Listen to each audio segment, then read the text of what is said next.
Hello, hello, hello. It's been so long. How long has it been, actually? Wait. It's so long, once again, that I feel like I've forgotten how to do things. So, I'm unmuted, so you should be able to hear me. The desktop audio is on, so you should be able to hear it. I can see the messages that are being sent. The window is being streamed. I'm in the correct OBS scene, I guess. So I think it's all good. Anyway, not live notifications there. I should join the channel. However, I have a lot of stuff to do before I talk to people, I guess, though. If Kyle wants to join or anyone else, Ciclet, anyone. Anyway, so Ciclet is... Oh yeah, sorry, you know, I'm late. I'm a few minutes late. I got carried away with a slideshow for this Doctor Who stuff, which, you know, it's not particularly well thought out, but at least I got it written down somewhere. Anyway, I'm glad I could catch you now, Ari. I actually have some good videos to press you into watching. Well, we'll see if I have time, okay? There's a lot of stuff I need to do. But then again, when I say there's a lot of stuff, I guess it could probably all be done in like 15 minutes. So I guess we'll see. Please don't spoil me on Doctor Who. I absolutely will spoil you on the... If you haven't seen The Legend of Ruby Sunday, then definitely leave. Maybe, I guess I won't say anything until I like talk about the actual slideshow or whatever. But if you want to be safe, I would just leave in case someone like put something in the chat or whatever. Anyway, are you kidding me, Ciclet? What are you doing? True. BBC iPlayer has been playing up on my TV. I can't watch it. Jesus Christ, Ciclet. The last 2 weeks. I know some demon guy is back. True. The mask guy from Tom Baker, maybe. Big face. I don't even know what that means. Did I say big face or does he have a big face? I don't know. And Heath is here dabbing. Oh my gosh. Okay. I need you to back me up, Ciclet. Come on, watch it. What is he backing you up on? My understanding of of Miller's... I don't know. What Miller thinks that there's a very low chance that all the questions he wants answered are going to be answered next episode. And for it to be a good episode is what his like caveat that he put at the end. Which is, you know, it's possible. Maybe Miller has too many questions that he wants answered. I have a simple bunch of questions. I don't have too many that I need answers for. I think most of them I can infer. I'd be satisfied with like headcanons for a lot of them. Anyway, but until then... What have I actually got to do? So, we can get rid of that. Eventually I want to talk about... I watched some of Kyle's old Black Lagoon videos. It was like 3 hours altogether. It was he made a few videos, they were very long, and I watched them all. There were a lot of recap, basically entirely recap with some analysis inside it. But I have some thoughts on that. Something here that no one's going to care about, but Apple Intelligence was announced. How exciting. We have this thing... I think this is, yeah, the Arcane trailer, which I still haven't seen, but I'm interested in. I don't know, a bunch of other stuff. Doctor Who stuff, Acolyte stuff. The Boys, Season 4 is back. I don't know if anyone interested in that. My Hero Academia, the dub just got to the final fight. Have some thoughts on that, I guess. I don't know if it's the final fight, because I'm not up to date, but a fight just started. Crazy. So anyway, I don't know where to start. I guess watching this Arcane trailer is probably where to start because it's short. I'm not going to have anything to say. I'm just interested to see what it gives away. And whether it looks as good as Season 1 is the thing I'm most interested in, I guess. Because my god, does Season 1 of Arcane look fantastic. Alright. Exactly. They're all answered. There'd be no time for a decent story with events taking place. I mean, it's not... I can see why you think that, but I think it's not a rule, you know? They could do it. Could be satisfying. You never know. But also, yeah, I guess I just don't have that many questions that I want answered. Guys, I'm getting a CRT. I feel like you've been getting a CRT for like 6 months, Ciclet. Oh my gosh. But the guy on Facebook Marketplace looks like a murderer. So if I'm inactive soon, it means you have to call the police. Okay, that's good to know. Alright, have you heard of Forgotten Silver? Never heard of it. I've seen Nightmare in Silver, the Doctor Who episode. Secret, they have a VHS in the latest Doctor Who episode. They do, true. And Miller says, I was thinking of you. And then Helios is here saying Ari, and then a very long love heart. Thank you. Holy wow. Alright. Arcane trailer. I'm excited. Oh, also, it's apparently the last season of Arcane, so who knows. Anyway. Your council is dead. It's pretty loud. Oh my god, they died. Wrath must be met with wrath.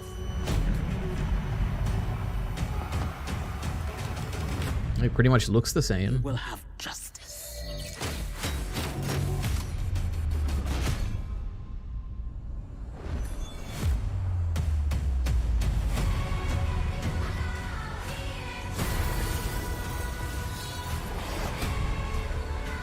I will lead a strike team into Zorn with 3 objectives. Locate Jinx.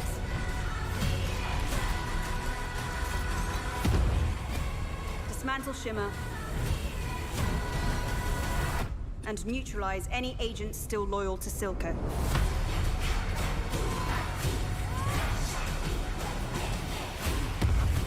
My sister is gone. This has to end.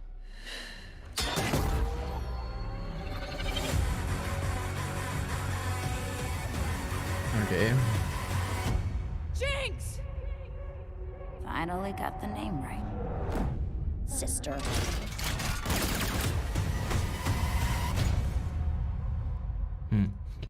I mean, that looked, I don't know, pretty boring, but I mean, I'm sure a lot of interesting stuff's going to happen.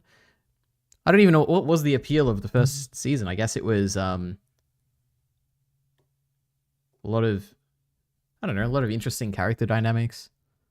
The visuals were a big appeal. That looks visually interesting, at least. Story-wise, it feels quite simple. You've got the Enforcers, led by Caitlyn and probably Vi. It looks like she's going to become an Enforcer, fighting, or trying to find Jinx. I don't know what the grander goal is. I have no idea. Probably Chaos, because the Council's apparently dead. I wonder what that means. Like, who on the Council is dead? Are they all dead? Be a bit weird if that was the case, but you never know. Why did Mel's armor glow? Was Mel in this and I just missed it? You know, I'm not a massive Arcane fan, okay? I don't know all these details. I don't know, I've never played League of Legends. Am I meant to recognize the little thing, whatever it was? I was like, oh, is this like a League of Legends character? Where is it?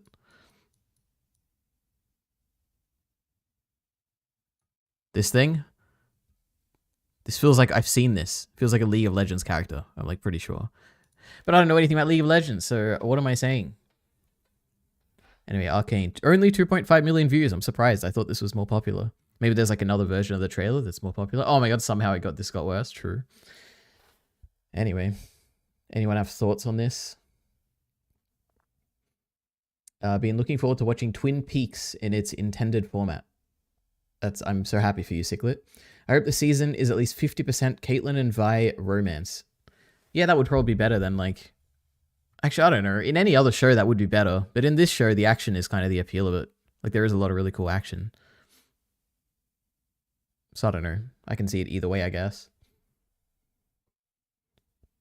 Except PAL, P-A-L, all capitals, CRTs have a taller aspect ratio, so it still looks shit and letterboxed unless I'm watching European media like old Doctor Who or Summon.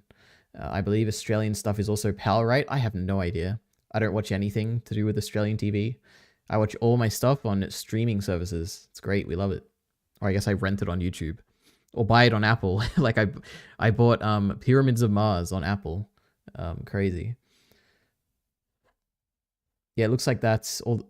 Looks like all that's left is for Vi to fight Jinx, especially because it's the last season. It makes the story seem very simple and straightforward. Yeah, which is cool. I wonder, have they... Actually, I feel like Bacon or maybe Miller, someone said that it's 8 episodes or something. No, it's like a fixed number of hours, which is like less than 9 episodes, which I guess makes sense if it's kind of wrapping up. But I guess, I don't know.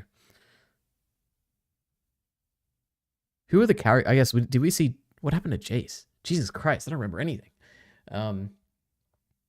He talked to Silco.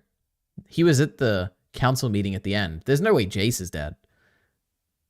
It would be really cool if he was, but there's like no way he is. I don't remember seeing him in the trailer, but you know, I wasn't really... I guess I probably glazed over a lot of it. Is that Mel's mum? Or is that Mel? That's Mel's mum.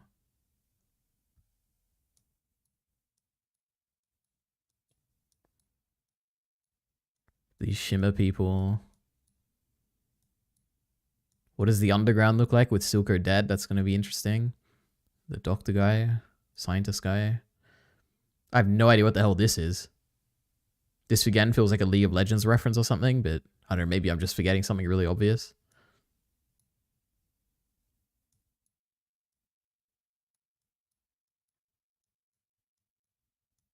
Oh my god, that's like a stun weapon from Star Wars that Osha tried to use on May. It was pretty sick. Oh my god, remember that scene from Acolyte, episode 2?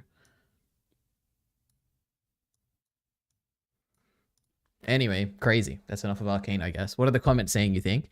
They're going to say, I can't wait for Peak to come back or something. I don't know. As disappointed as... Oh, okay, it's all about the final or something. No? As disappointed as I am, we're only getting 2 seasons with these characters. I respect them for not dragging it out longer than they need to. True. I agree. The best thing about this was, I guess I already knew this, but there's only going to be 2 seasons. Crazy. Finally got the name right. Shit, her real identity really clocked in. Season 1 Powder. Are we still sisters? Vi. Nothing is ever going to change that. Season 2. My sister is gone. Okay, very funny. How many times have you watched the trailer? Once. I've seen it once, and I went through it another second time, I guess, so 1.5. Crazy. We love YouTube comments. Especially the comments on my videos, okay? Well, well, well. Look who's late and then didn't say he was going live. True. I'm catching up, Elite Ari. I can't hear you. Stop talking to me. Okay. Nicholas still going on about the TV. Oh my god. PAL was old European standard. Different refresh rates. Oh, I have heard about that. I think like Arrow, like the CW shows were like slightly higher pitch and slightly faster in Australia or something because of the refresh rate or something. I don't know. It means that we got Japanese or American video games that are all slowed down. Oh, okay, maybe the opposite because they have higher refresh rates over there. Sonic is slow in Europe. It blew my mind. Yeah, it's pretty crazy. Cabrid, you do surprise streams just so I won't be there. True. Arcane's lame. That's true. But there's also good stuff. You know, Secret, that ain't true. The council is dead. The council is dead. That's pretty crazy. I also don't believe it. I'm sure Jace probably escaped and is going to do crazy stuff. That'll be like the climax of the 2nd act. I also feel like this probably won't be a 3-act thing. Maybe 2 acts, you know. And also, they kind of... The fact that they show that Jinx and Vi have a confrontation means that that probably happens, like, really early on, right? Like, episode 1 or 2. Have they even said this is a TV show? Yeah, season 2. Okay. Interesting. Oh my god, did Blind Wave react to it? Blind Wave Arcane trailer, season 2. Guys, it's so cold in my room right now. It's crazy. Oh my god. Oh yeah, they did. Perfect. How exciting. We could just watch that right now. It's only 4 minutes long, but we're not going to. We got too many things to do. This somehow got worse. God, look at that. Look at those teeth. Oh my god.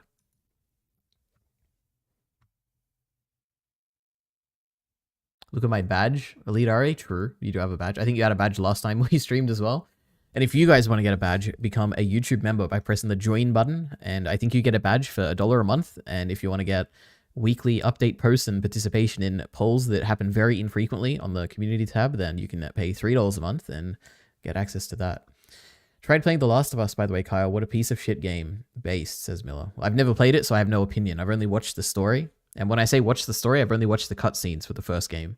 And you know, the whole show, because the show is basically the game, so I basically played it. I can tell that a fight's about to start by the fact that the new area has crates laid out like a shootout. Secret's a genius. Who's the intended audience for The Last of Us? Is that like a children's game, or is that more like a... Actually, do games even have like... Surely games have intended audiences, right? Because I know like there's shonen manga, right? Which is targeted toward young boys or something, right? Is there like shonen games? Like young adult games, or like... I don't even know. What would be like a mature game? I guess besides like sexual ones or whatever. What is... Yeah, I don't even know. I don't know enough about gaming because I'm not a gamer. No one's ever said that before, Ciclet. Well, I thought of it before anyone told me. True. That's how it always goes. That's how my theories on Doctor Who are going to go. Oh yeah, Elden Ring. Also, this... I don't know if it came out already or it comes out like tomorrow or something. That's exciting. I don't think I'll have time this month to play it. But I'll probably play that next time. And definitely not on stream. Okay? So, yeah. The intended audience is 13-year-olds who want to seem cool by playing adult video games. I don't know if Miller's memeing. Maybe that is the case. I don't know. It would have an age rating. That's true, yeah. They had like R-rated games and you couldn't buy them or something. I do remember something like that. And GTA was like R or something. R18 plus or something. They have shit American drama personalities. you know, it's a story from a different time, Cichlid, okay? It was what, 2013, you know, it's ages ago. I much prefer Mario. Mario doesn't even have characters, my goodness. All it has is cartoons. Jesus. Although I've been struggling, he said, Miller says, I love you, Cichlid. Cichlid says, although I've been struggling with Sunshine, it's too non-linear. Oh my god, I'm about to catch up, and he hasn't even started talking about Doctor Who, and now I'm going to have to watch it at one-time speed. True. Okay, should we just talk about Doctor Who, or should we talk about Acolyte first? My goodness. I don't have too much to say on Acolyte. I guess we can just briefly say it, but there's a lot of stuff been going on about Acolyte. People hate it. I don't even remember if I talked about it last time. I think I did. I think the last time I streamed, at the end of it, I was talking about Acolyte.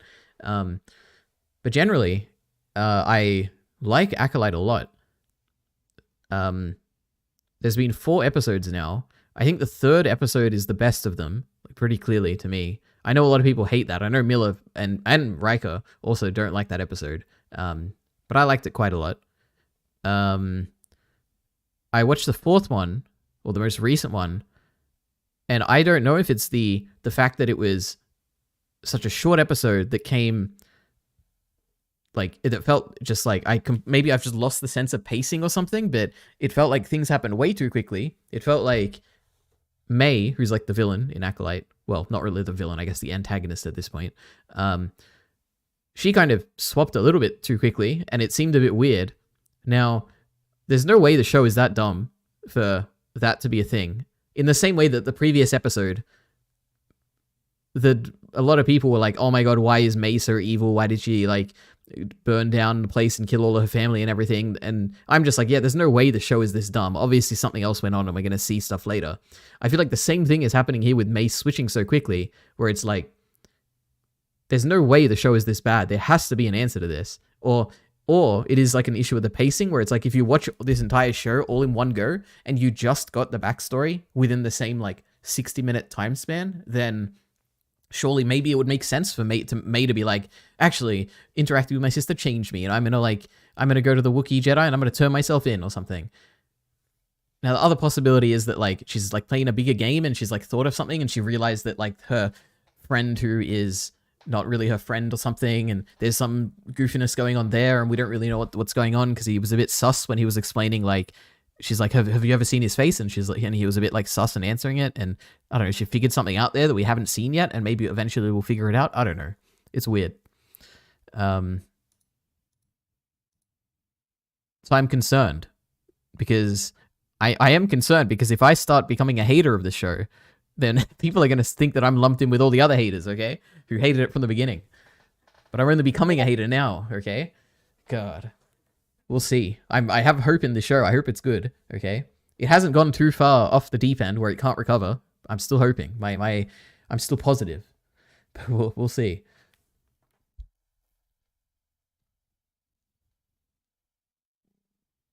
The Last of Us is rated R18+. Crazy. It's weird, but crazy. I guess there's zombies. Are zombies, like, scary? I don't know. In Australia, The Last of Us is 18+. True. Both of you just said that. Crazy. And Kyle says, worked it up. Lesbian mums, the Force is female. That was crazy how overblown that was, actually. Because we don't have any answers as to anything. Like, as far as I understand, there was a big controversy. Not big controversy. There was a lot of, like, people talking about Acolyte after episode 2 ended, and they were saying that, oh my god, the early reviewers or some publisher, like, published some article saying that the Force is female, and the next episode is gonna, like, change the origins of the Force to make it female orientated or something.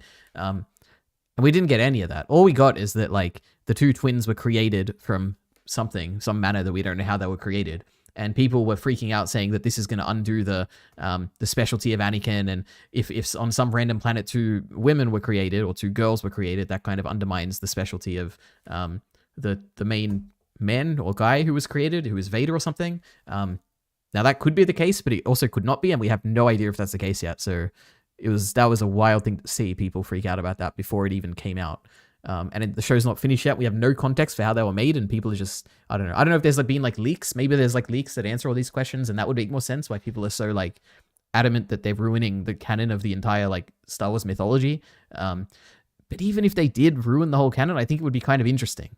In the same way that, like, the prequels really shook up the canon, it could be really interesting to see just, like, a Disney, just entire new canon like before the prequels. I'd be kind of into it, so I guess we'll see. And I also found it interesting, so maybe that's why I'm defending it so much, I guess. But it is an intriguing idea to have these two kids these two twins specifically, who are made of, we don't know how, they were created without a father, is how it seems. It's interesting. I cannot believe how stupid the canon breaking arguments are. Yeah, I agree. And I also, Miller told me to look into the Kiadi Mundi. I think that's how you say it. Wait, how do you spell it actually? Kiadi Mundi? Kiadi Mundi, something like that. Discourse. And I also haven't seen any reactions to the latest Acolyte yet, because I've been quite busy the past few days. And when I looked it up, I was like, oh, what's the Kiadi Mundi episode? Because I knew it was in the latest episode, obviously. And for anyone who doesn't know, he's like a character from the prequels. He is like he's a council member. I don't know that much about Star Wars lore, but he's on the council. So obviously I'm assuming he's a council member. And I think the big law break was that this can't be right. There's no way. But in a accompanying book that came alongside something, I don't know if it was a game or it was a movie or something, it stated his age, or it stated that the year, how old he was at some point or something, and his like age doesn't line up because of a book. And I was like, there's no way that this is what people are worried about.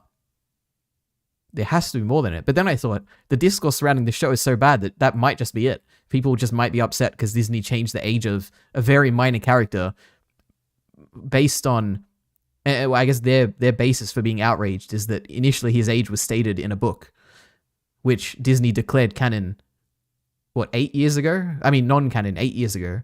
So I don't know. There's no way, but maybe, I don't know. That people are crazy when it comes to Acolyte. Maybe I'm part of it. Maybe I'm crazy on the other end. Who knows? Anyway, to sum that up, what Kyle said here, the Force is female. True. It's female, and we are very interested. It's intriguing. Oh no, I caught up. Oh wait, no. I cannot believe how stupid the canon-breaking arguments are. There are so many actual things to criticize. Just call it boring or whatever. True. I'd buy it if someone's like, it's pretty boring. I'd be like, yep, I can understand that.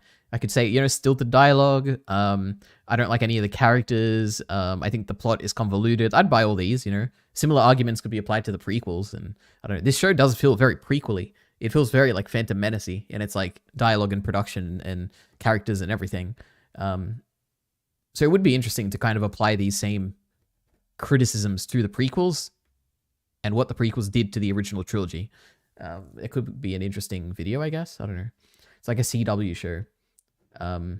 Yeah, I've seen those comparisons. I guess why would people think it's a CW show? I guess CW shows are known for melodrama.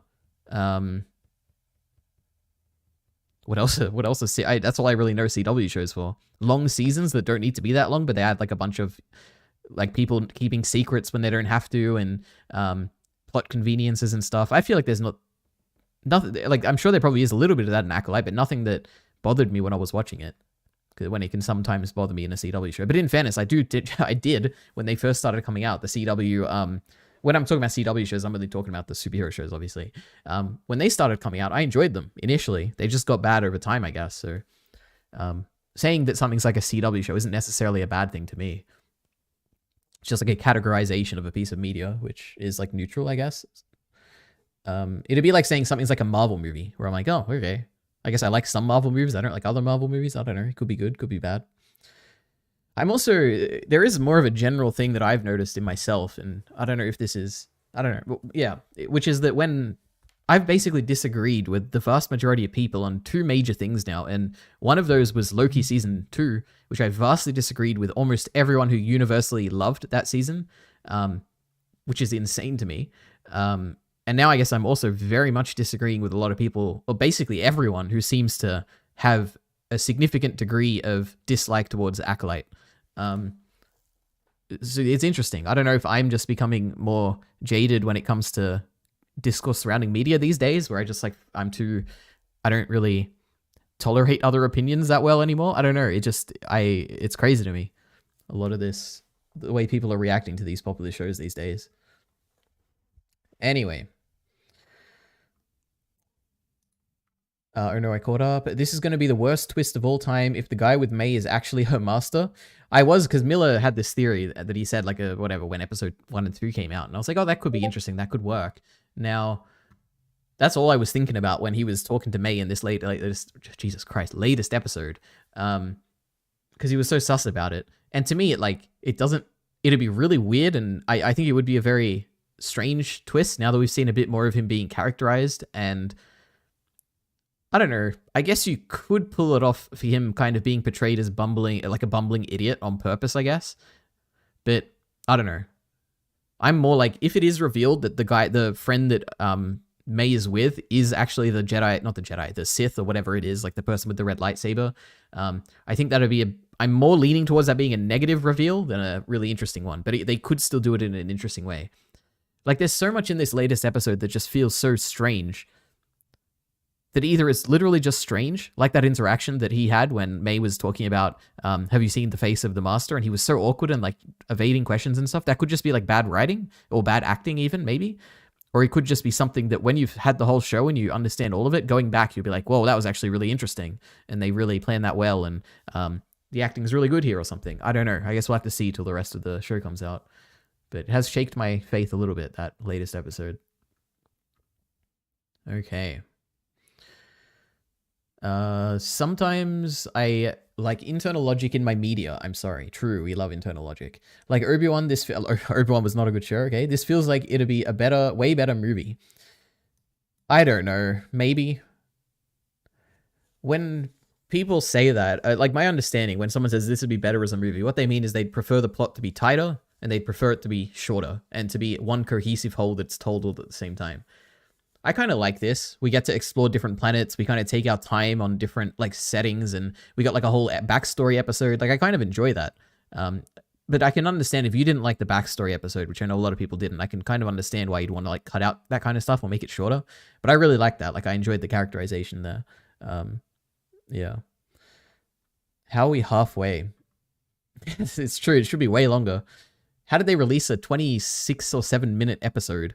How did they do that? That's crazy. Why would they do that? And you know we're getting another flashback episode. There's no time for anything. I'm excited. I like the flashback, so more flashbacks the better. But yeah, in terms of like 8 episodes, the pacing is a bit strange, yeah. It's so hilarious how they were anticipating episode 3 being a huge law-breaking thing, and there's literally nothing to be mad at. Yeah, we don't really get any answers there at all.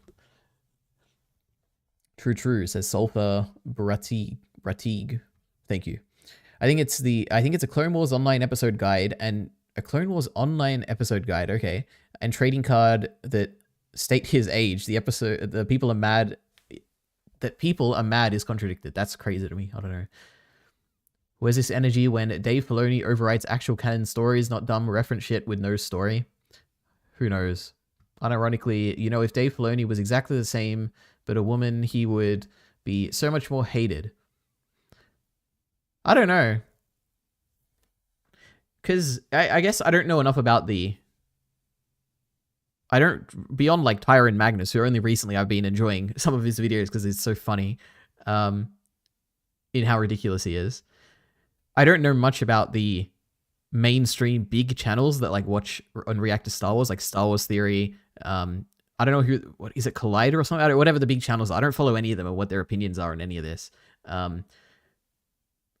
But for instance, Ahsoka was a female character, a strong female character that is like the typical, like people these days, if you created an Ahsoka and said it was like Anakin's Padawan and she wasn't in the movies, but now she's like the main character of a whole series and she's undermining Anakin and blah, blah, blah. You'd think that people would hate that. But because of how long ago it was, how the time that it came up into the Star Wars canon, which is at a time where people weren't paying that much attention to Star Wars, and it was really the only Star Wars you were seeing. The fact that her story kind of evolved over such a long period of time, and by the time that her character became popular, she'd gone over an entire arc, and people had kind of seen her story and thought it was good. I know it's pretty dumb to compare like a fictional character to like a female actual producer of a show, but I feel like you could, if you map a similar trajectory to Dave Filoni, who no one knew him initially. I mean, I'm sure people probably knew him, but now he's like famous. If he was just a female producer who was making the Clone Wars, for instance, I feel like you could still have him be incredibly praised by these people, like by the Tyron Magnuses and stuff, even if he was a woman back in the day, because you'd see how you'd have you'd have a track record of him creating really interesting stuff. I don't know, but maybe I'm sure it'd be a little bit more elevated if he was a woman, like hate towards him, but maybe not. All right. Let's watch a Tyrone video. Not right now, okay? We got a lot to do. You're such a feminist, says feminist Miller. Girl off King. I finished We Are Lady Parts. Elite Ari, are you proud? I think season 1 was better though. I'm very neutral on you finishing season 1. Wrap it up, Toots. Let's get to Doctor Who already. We're getting there, okay? We got a lot of stuff to talk about. Elite Ari is in his Fortress arc. That's not true. Oh boy. Okay. I didn't realize how hilarious Madagascar 2 Escape to Africa was until I watched it with my girlfriend the other day. Genuinely recommend. It's really good. I have no idea if I've even seen that. I've seen the first Madagascar. I completely butchered that spelling there. I probably have seen number 2. Wait, why does number 3 come up when I put number 2? Was there... I don't know. I think I've seen it because I remember a scene with the king, whatever. The King Julian or whatever. He was doing stuff. I don't know. Crazy. Super Baratai is angry. Thank you for the recommendation, Ciclet. Why does Muller like evil people? I don't know what that means. Does he like villains in stories? Because I also like villains in stories. You know, All for One is my favorite My Hero Academia character. Is it still the same girlfriend, Ciclet? And Ciclet says, still the same. 3 years nearly. Congratulations, Ciclet. Muller likes Damon. Show the tweet. I love Damon too. Damon's great. Muller criticizing the Kyori Mundi age thing killed the small amount of respect. There's no way he did. Did he actually? I don't even know how to look up. Maybe he was just joking, right? Muller Kyori Mundi? I don't even know how to spell it. I'm just lost. Kyori Mundi.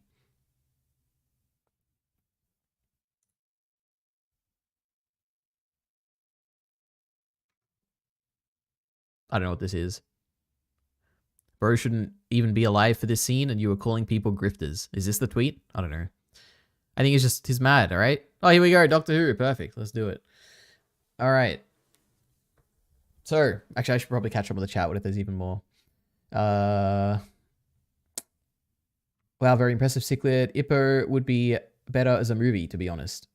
Ippo? Hajime Ippo? I don't know what Ippo is. Wait a minute. Whoa. Jesus Christ.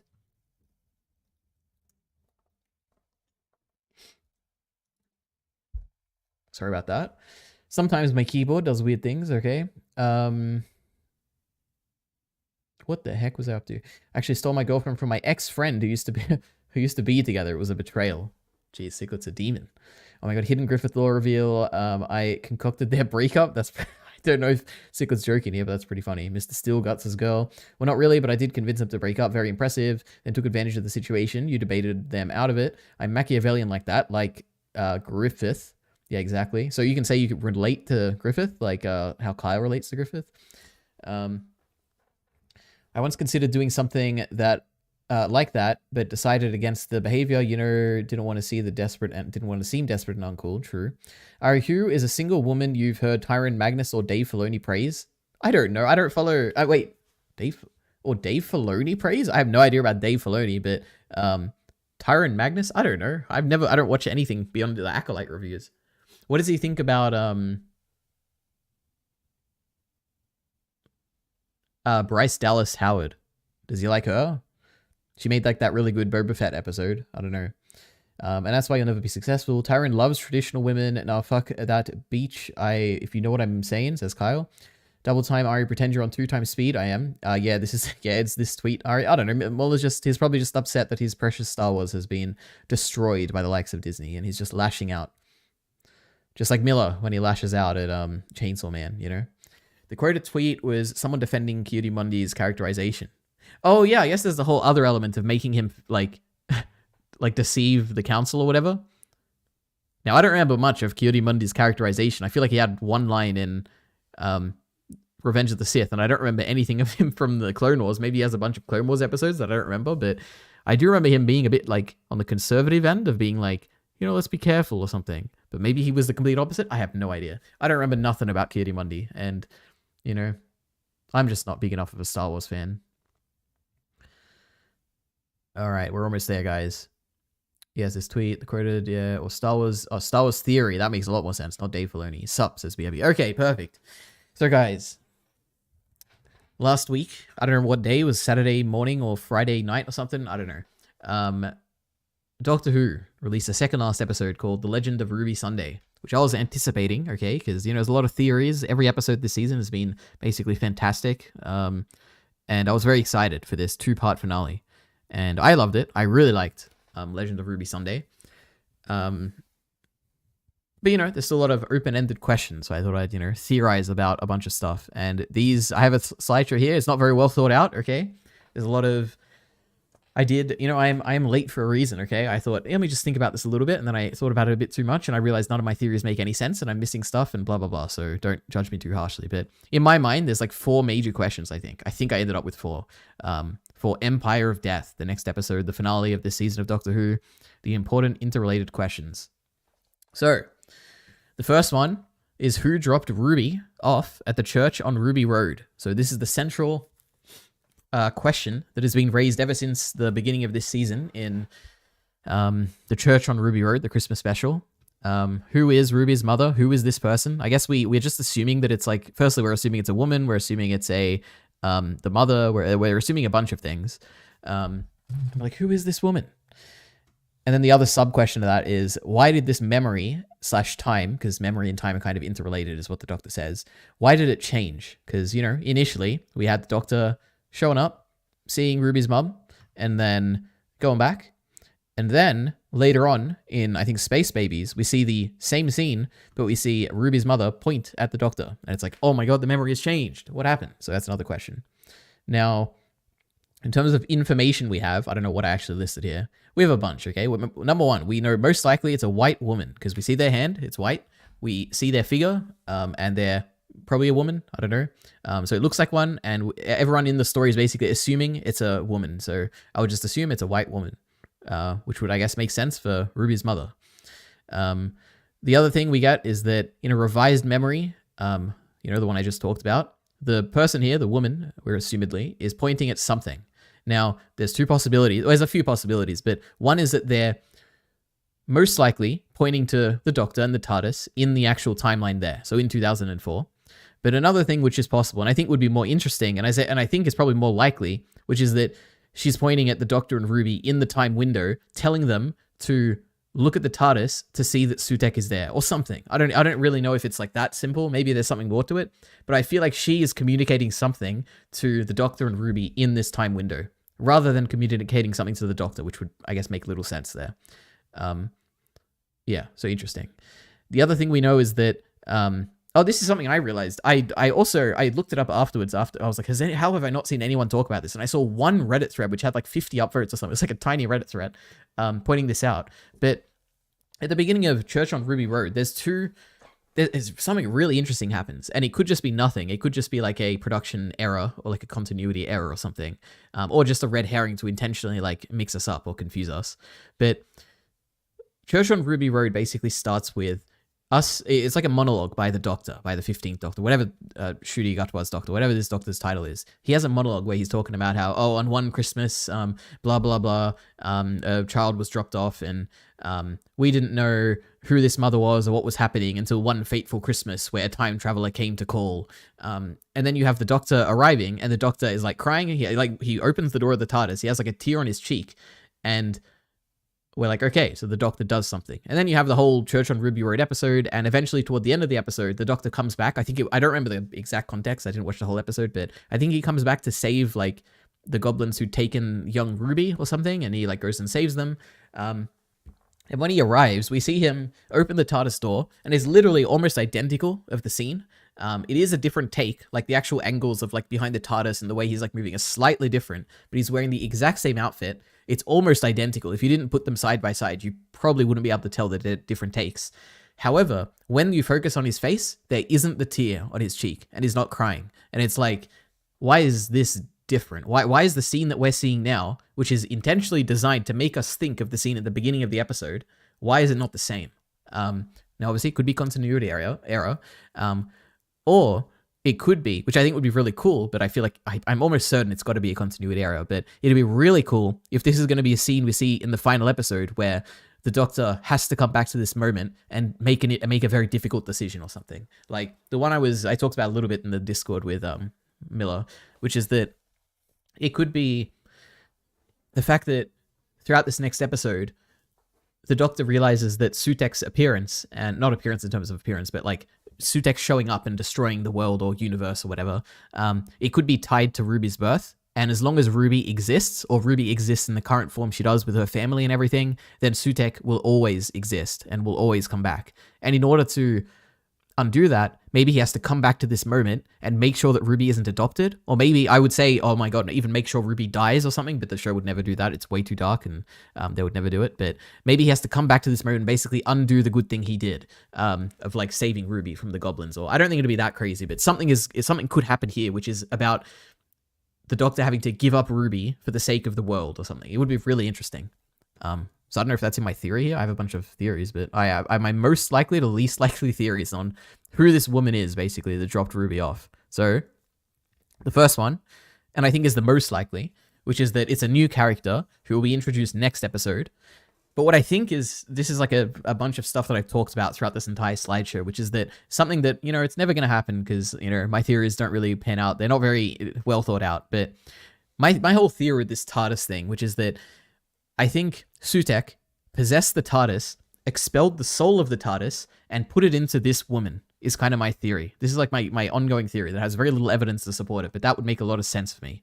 And it would explain why time is kind of changing, because you have we'll get to this when we get to Mrs. Flood or whatever, but I guess that's my main thing, which is that it's a new character who we haven't met yet. It was literally just a random woman who was literally Ruby's mother, just some random woman who, in the initial timeline, she was walking away, and then when the Doctor comes back to this time, or something happens, I don't know. I think it would probably be in the church on Ruby Road when he comes back for the first time to save her from the goblins. Sutek somehow takes over, expels the TARDIS into that woman, and the memory changes then, or the whole universe changes then, because the TARDIS has been expelled and put into the woman. Could be interesting. Or the other thing is that it could be the God of Light or the Disciples of Light from the Satan pit. Whoever the opposite of Sutek is, they could have come in, possessed this woman, and done something to intervene with Sutek's return or something. That could be interesting, okay? I am interested in that, but I think this is very unlikely, but it would be really fun, and yeah, we'll see. Another potential theory, this is probably a bit less, way less likely, which is that the mother is Mrs. Flood, who is the neighbor, basically, to Ruby, who shows up in this episode and says a storm is coming or whatever, and looks at us. So Mrs. Flood is actually Susan, who is the Doctor's granddaughter, and the whole reason that we brought up that, firstly, the whole reason we brought up Susan, and the whole reason we brought up the fact that Time Lords have families out of order and grandchildren can come before children, is that Susan is actually Ruby's mother, who is the Doctor's daughter. And I don't know, I don't know what reason how this would even feel satisfying or whatever, but my God, would that be really cool? And it's just something I thought of, so maybe that could happen too. All right. The other thing is, oh no, I think I said this already, which is that the mother is the TARDIS, whose soul was stripped from the TARDIS by Sutek and placed into Ruby's mother when Sutek took over the TARDIS. That's basically the same one as the first one. Crazy. Okay. Now I wonder if anyone has anything to say about this, or if this is just me ranting here.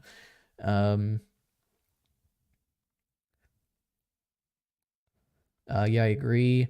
Also, is it really going to be the guy who they're making it? Oh wait, no, is this a? I think you're talking about Star Wars still. Wait, Star Wars stuff. We'll get back to the Star Wars stuff. Hi, YouTube. I don't have time to upload this to YouTube, Kyle. The episode comes out like tomorrow.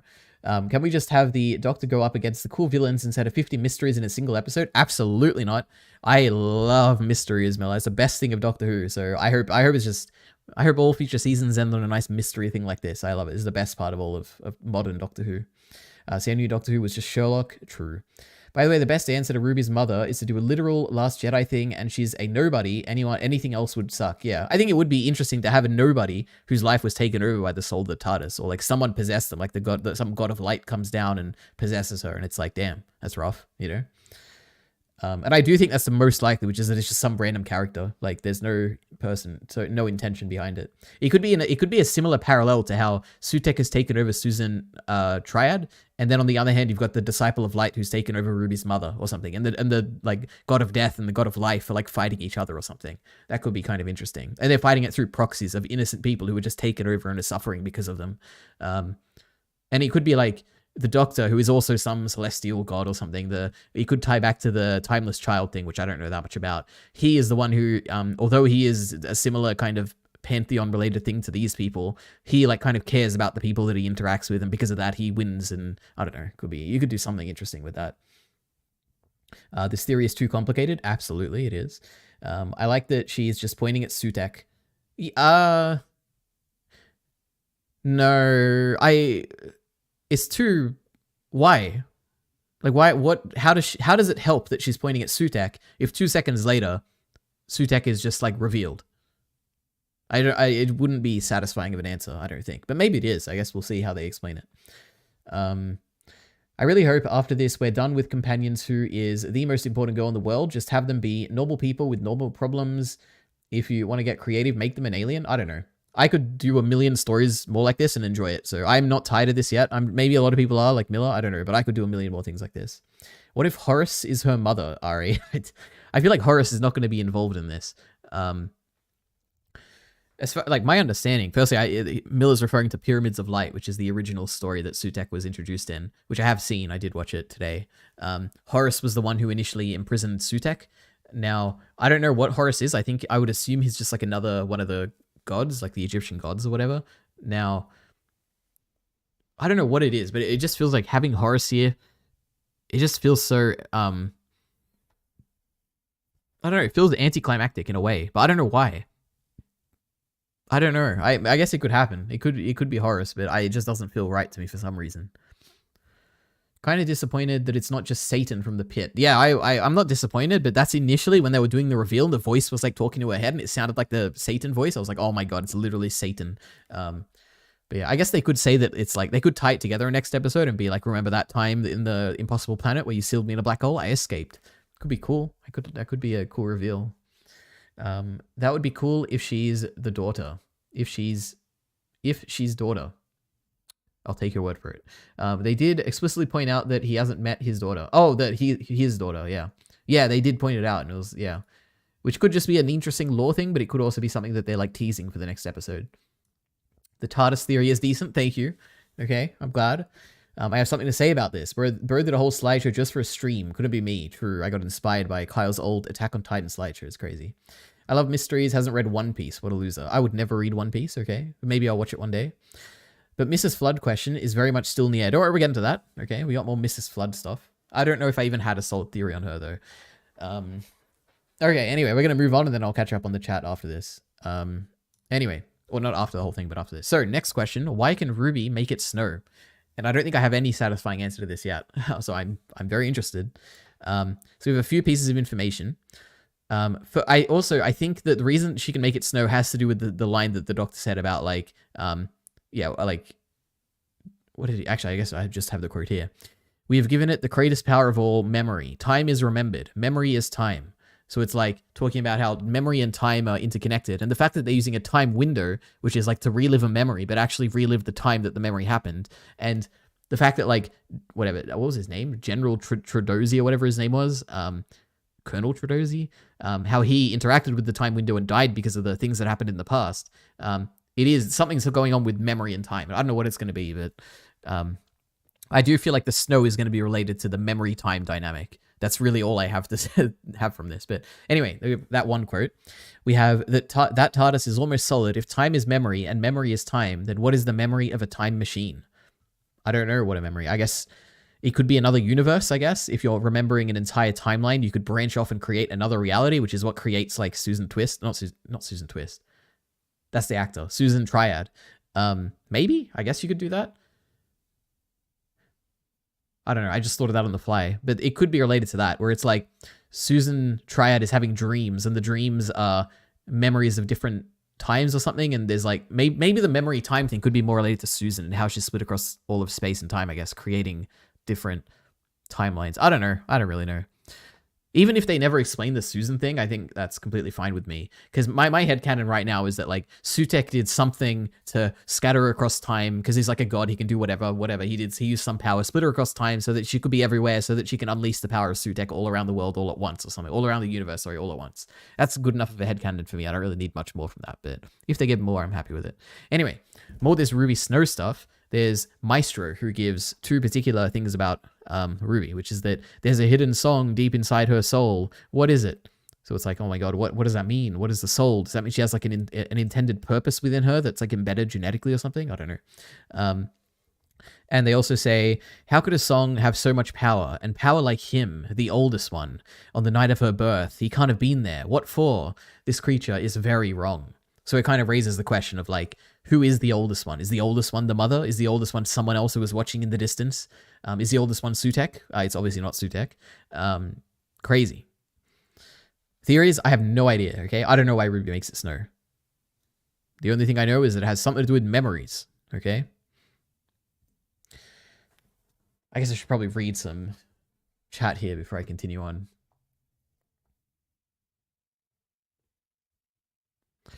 There's no gods in Doctor Who. It's a guy with seeing glass. Oh my god, Kyle, the Doctor literally has an encounter with Satan in season 2. And it's like one of the best episodes in Doctor Who. It's crazy. Oh my god.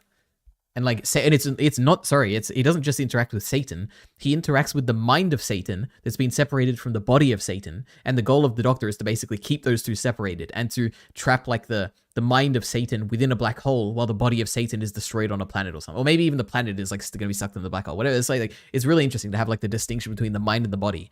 And Satan is like the one person who really like gets inside the Doctor's skin and understands him better than he understands himself. And it's like, is that your religion? When he's like theorizing about things that can't exist before time. It's really interesting. Yeah. What a great 2-parter. My goodness. Well, Doctor wasn't looking back in the original memory. Yeah, I guess he couldn't see him. Well, he couldn't see him, but like from Sutek's, from the Doctor's perspective. Oh no, sorry. From the universal perspective, from our perspective as viewers.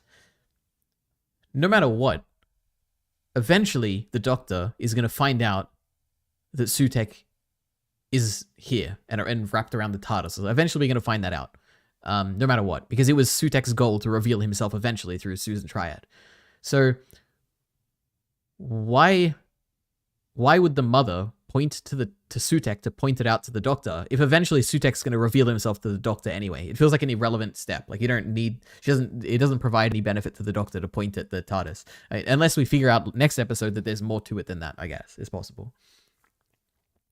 I wonder if the word a siren is spoken in the next episode. A siren. That sounds very familiar. What was a siren? Was that the species of the gods or something, I think? What was really interesting in the Pyramids of Mars was the fact that the god only lived for 7,000 years or something. Isn't the Doctor like 3,000 years old or something? I don't know. Crazy. The whole thing, like, he is waiting because he was sealed in the pit made sense to me. Yeah, I guess. It could be. Like the one who waits or something could be, it could literally, I hope if they do tie it together to be like the same Satan from that episode to be like the Sutek thing, it would be cool.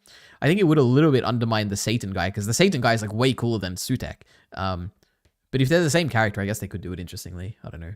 We'll see how Sutek's portrayed. No, it's because he was sealed at the end of Pyramids of Mars. Yeah, well, that's another thing. But he wasn't even sealed. He was like literally killed, right? In the time corridor. The Doctor's like, well, I guess he lived 7,000 years and now he's dead. I was like, damn, okay. More than any of these theories, I'm more invested in if they bring back the Sutek in his mask look. I know how it doesn't make much sense because he's free now, but just do it, please. Well, the implication, what I understood from Pyramids of Mars is that he was wearing the helmet thing and then he took it off and he was the dog. So I'm assuming Sutek is like, the true form of Sutek is the dog that's wrapped around the TARDIS. And now that they just have better CGI or whatever, they just made it like a CGI dog. So I'm assuming that's literally Sutek. Because like when he took the helmet off, he just looked like that.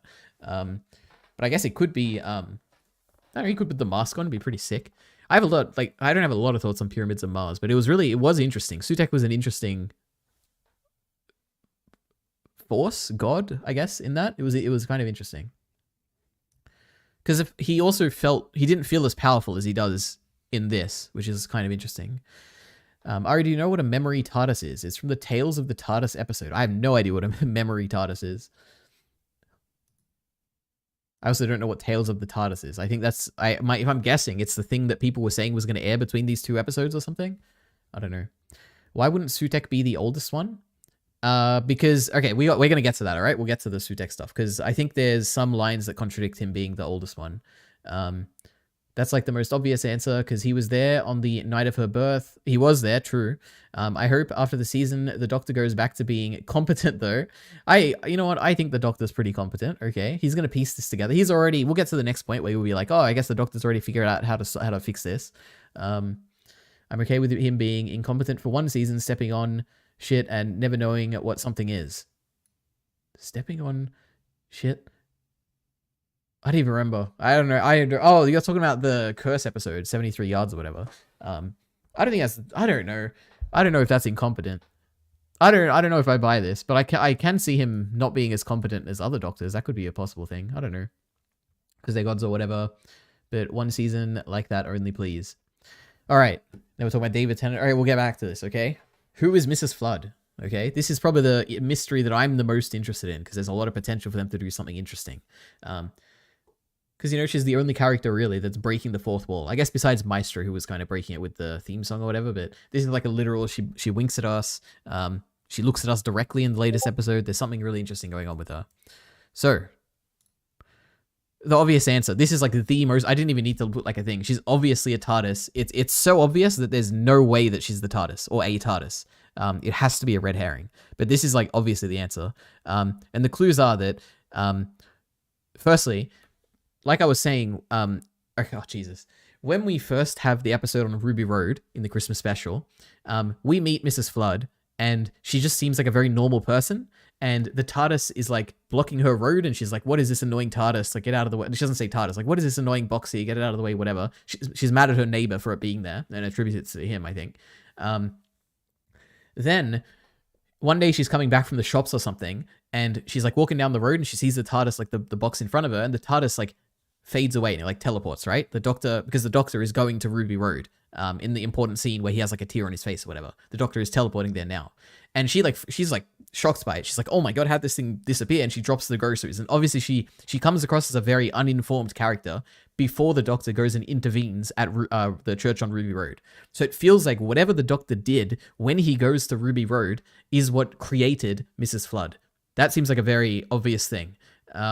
Now, it could just be that she's deceiving us and the whole time she was actually knowledgeable. But what seems more likely is that the events at Ruby Road created Mrs. Flood. Well, Mrs. Flood came from the events at Ruby Road. I think that's pretty clear. But I guess we'll see. I could be completely wrong, and that'd be crazy if they actually make it something else. But the two things for the TARDIS are that initially... yeah, this is what I was talking about. Sorry, it's the first thing I was talking about. And then at the end of the episode, she's like, never seen a TARDIS before, and she winks at the audience. So it's kind of... You could read that as her being a TARDIS, like a sentient TARDIS or something. The second thing is that in the most recent episode, she says, it's nice for me to get out. I'm always hiding myself away. And it's kind of like, that's what a TARDIS does as a perception filter. So these two lines, along with the fact that she, something happens with the TARDIS at the church on Ruby Road, and she changes after that, all makes me feel like this is all tying into my theory of that the soul of the TARDIS was expelled into the mother. And which leads me... Oh, there's another thing, which is that Sutek expels the TARDIS soul, is what I just said about, and pushes it into Ruby's mother, which leads to the crackpot theory, which is that Mrs. Flood, when she was younger, like back 19 years ago or whatever, she was Ruby's mother in the ordinary timeline. So she was just an ordinary woman who was dropping off her baby there. And eventually she goes and lives and finds Ruby and like lives next to her. She doesn't want to... She's kind of like a person who... She's like looking after she's not looking after her. It's like that thing where it's like someone adopts them, but they still want to like see their see their child who's grown up, but they don't want to like reveal themselves to her. So it's like technically her mother has been with her whole life, but she hasn't known it or whatever. That's the ordinary timeline. But then the Doctor goes back to the church on Ruby Road and allows Sutek to expel the soul of the TARDIS, which is what I was saying. And that gets expelled into the closest person, who was Ruby's mother, who was there. So initially she was just a normal person, Mrs. Flood. Then the TARDIS gets pushed into her, and then she becomes like the possessed TARDIS person. And yeah, so I don't know. That's my grand theory, okay? That's what's going to happen. I'm telling you. I'm putting it down here. Mrs. Flood is the TARDIS and is Ruby's mother. and is going to be a big deal when it comes to Sutek. Okay, it's all coming together. It's all going to be perfect, and we're going to love it. Okay. Anyway, wait, no, I think I have more actually. Wait, oh yeah, there is more. Another possibility. Mrs. Flood is literally Ruby. Now, this is very unlikely because, you know, she's very old. She has a different accent, I think. She doesn't really look like Ruby, and we've also seen what Ruby looks like when she's older, so it wouldn't really make much sense, but I guess it's also not impossible. So it could be that, like what I was saying before, which is that the Doctor goes back to the church on Ruby Road, and he goes back a second time where he is crying, which is the first opening scene to the church on Ruby Road, and he has to like hide Ruby away, and Ruby like grows up an entire life separate from the timeline that we've seen her in. She grows up in some other way, and she becomes Mrs. Flood. Now, I don't know what the hell this has to do with anything, but it's not impossible, which is why I wrote it down, I guess. And then we have this, which is, I guess I'll say this before I read it, which is that why did the Doctor send Ruby to the time window? Like, this implies to me that the Doctor already is on top of things and knows how to kind of resolve the situation with Sutek, because he did say this thing at the end of the episode, which is like, Kate, get Ruby to the time window, and then the time window activated itself, and I feel like the Doctor has basically figured something out at this point, that either there's like something special with Ruby, or there's like the mother is like sending a message to get her to the time window, and that's why she's like pointing here, and like the solid TARDIS in the time window is like the key to undermining Sutek or something, and to me, it just feels like the Doctor has already pieced together something important, which is why he sent her to the time window. But the other possible thing is that he realized that that's the safest place for her to be. Like, maybe inside the time window, Sutek can't do anything unless you literally interact with him, like the same way that General Trudeauzi did or whatever. Or it could be a thing that the Doctor realized that Ruby's mother is going to protect her against Sutek and sent Ruby to Ruby's mother so that they can protect her or something. I don't know. I don't really have a solid theory for this, but I think this is an interesting thing that he did. And we'll definitely get an answer to this. And I think that's it. But we'll read a bunch of this. I have a bunch of other slides, but they're for other things. Do you think David Tennant will save them in the end? I don't think David Tennant is showing up in this. Now, the Doctor needs to lose here, and Sutek needs to stick around as a looming threat for another season. I would be shocked if that happened. It would be really cool. I'd like it, but I feel like I would bet like a lot of money, which I'm not going to because, you know, what if I'm just wrong, but that this is going to get wrapped up in one episode. Now, it's possible that like I'm completely wrong about the Mrs. Flood stuff, and the Mrs. Flood stuff has nothing to do with the whole Sutek stuff, which in that case, Mrs. Flood could carry over the next season. But I feel like I'm almost certain that Sutek is just going to be wrapped up here. Has there ever been a season where the main villain has like continued on to the next season of Doctor Who, like, and has been the same mystery? Maybe. You had the Master doesn't really count. I don't know. Maybe there isn't, I'm just forgetting it, but it would be a bit weird to me. A Siren is the race, yeah. Oh my god, I'm a genius. Yeah, it's Celia Ciclet. 14 still having a TARDIS makes us ask the question all the time whenever something happens on it. I just don't even question. I'm like, oh, you know, who cares? He's doing something, some reason he's not here. I don't know. I like when Sutek said, what is your planet's coordinates from the Galactic Center 0? He's so logical and unfeeling, yeah. Yeah, it is interesting how much technology is involved in him as well. It's like he's a god, but he relies on like the creations of the universe. It's kind of weird. He's interesting. I like Sutek. He also sounded very different, but I guess he was way younger back then, the actor. I don't know. Tales of the TARDIS was a Doctor Companion reunion episode. Interesting. I don't think I've seen that. Oh, series. Yeah, I definitely haven't seen that. And the dialogue where Sutek says he thinks death is good is sick. True, is like the what you think is good is what what you think is bad is what I think is good, and it's like the opposite or whatever. I like that concept. Sutek's gift of death. Oh, there was also a few things they quoted, and a few random things they quoted. Like at the end of the episode of Pyramids of Mars, like the final part, the 4th episode, the Doctor references, "Oh, we gotta get out of here before we get blamed for a fire in 1666 or whatever," and in the episode, the 2nd episode of the specials, when they go visit Isaac Newton, I think, because I went back and watched that scene, because obviously Susan Triad is there. They also reference the fire in 1666. They're like, oh, don't go there, because I think the year was 1666 then, and like when Newton was there or something, and Donna was like, oh, don't go to the England or something. And I was like, oh, wow, that's crazy that by coincidence, this random date has tied into both the Pyramids of Mars and this like episode which is tied into Sutek, which is related to the Pyramids. I was like, what the hell's going on here? Crazy. Anyway. And there was also a direct dialogue which Sutek said in the Pyramids of Mars, which was, he said something like, I'm coming to destroy your precious planet or something, which is literally what he said out of Susan Triad's mouth in the end of the Ruby Tale of Ruby Sunday episode, where he's like, for your precious universe or something. And I was like, whoa, they're quoting the old episode. That's crazy. Anyway. And the dialogue where Sutek says he thinks death is good. Sutek's gift of death. Oh yeah, they also say that in this episode where it's like, Sutek's gift of death for your precious universe. I guess that's the line you were probably referring to. Oh my God, how great. I also love the line in, this is so good. I'll talk about, obviously, Legend of Ruby Sunday when it comes to my digest, but the line where Sutek is clearly mocking the Doctor, and he said, in this episode, which is that he says, did you think I was family, Doctor? And I was like, man, that's like a, it's such a cutting line, because it's like, it's such an insult where it's like, I got you so good that you literally thought one of your greatest enemies was your family member. It's like, oh, it's a small line, but it really, I was like, man, this is good. There's good stuff here. It reveals a lot about how much Sutek hates the Doctor, which is to tease him for thinking that it was a family member, you know? Like the foolishness. How foolish were you to think that I was family, Doctor? It's great. What else? Just sent an actual relevant link, Ari. Interesting. Tales of the TARDIS Earthshock. Oh, we'll get to this, okay? We got a lot to cover. Okay. By the way, Ari, the Doctor breaks the fourth wall many, many times in Classic and New Who. Would make sense for Mrs. Flood to be Susan. Oh yeah, I guess. I think he did actually slightly break the fourth wall. I wasn't really a fourth wall break, but when Sarah Jane is trapped inside the tube thing, and he covers his head, face, and like turns around and like says like to the audience almost like, I can't save her. And I'm like, oh, is she speaking to me right now? It's crazy. Fourth Doctor was also kind of weird. He was kind of like grumpy. I was like, oh, this is the Doctor that people like? That's crazy. It was kind of scary when she broke the fourth wall, the latest episode. True. I love that, where even before that, where the nice old lady who always just wants a drink, she's like, can you get me a drink or whatever? And it's like, we all want things that aren't going to happen. And I was like, what the heck? She's like, I thought initially I was like, oh, it's like a comedy bit where she's like going to say that and then like walk away or something and the audience is going to laugh. But then she like goes on this monologue where she like looks at us and I'm like, oh my God, scary, crazy.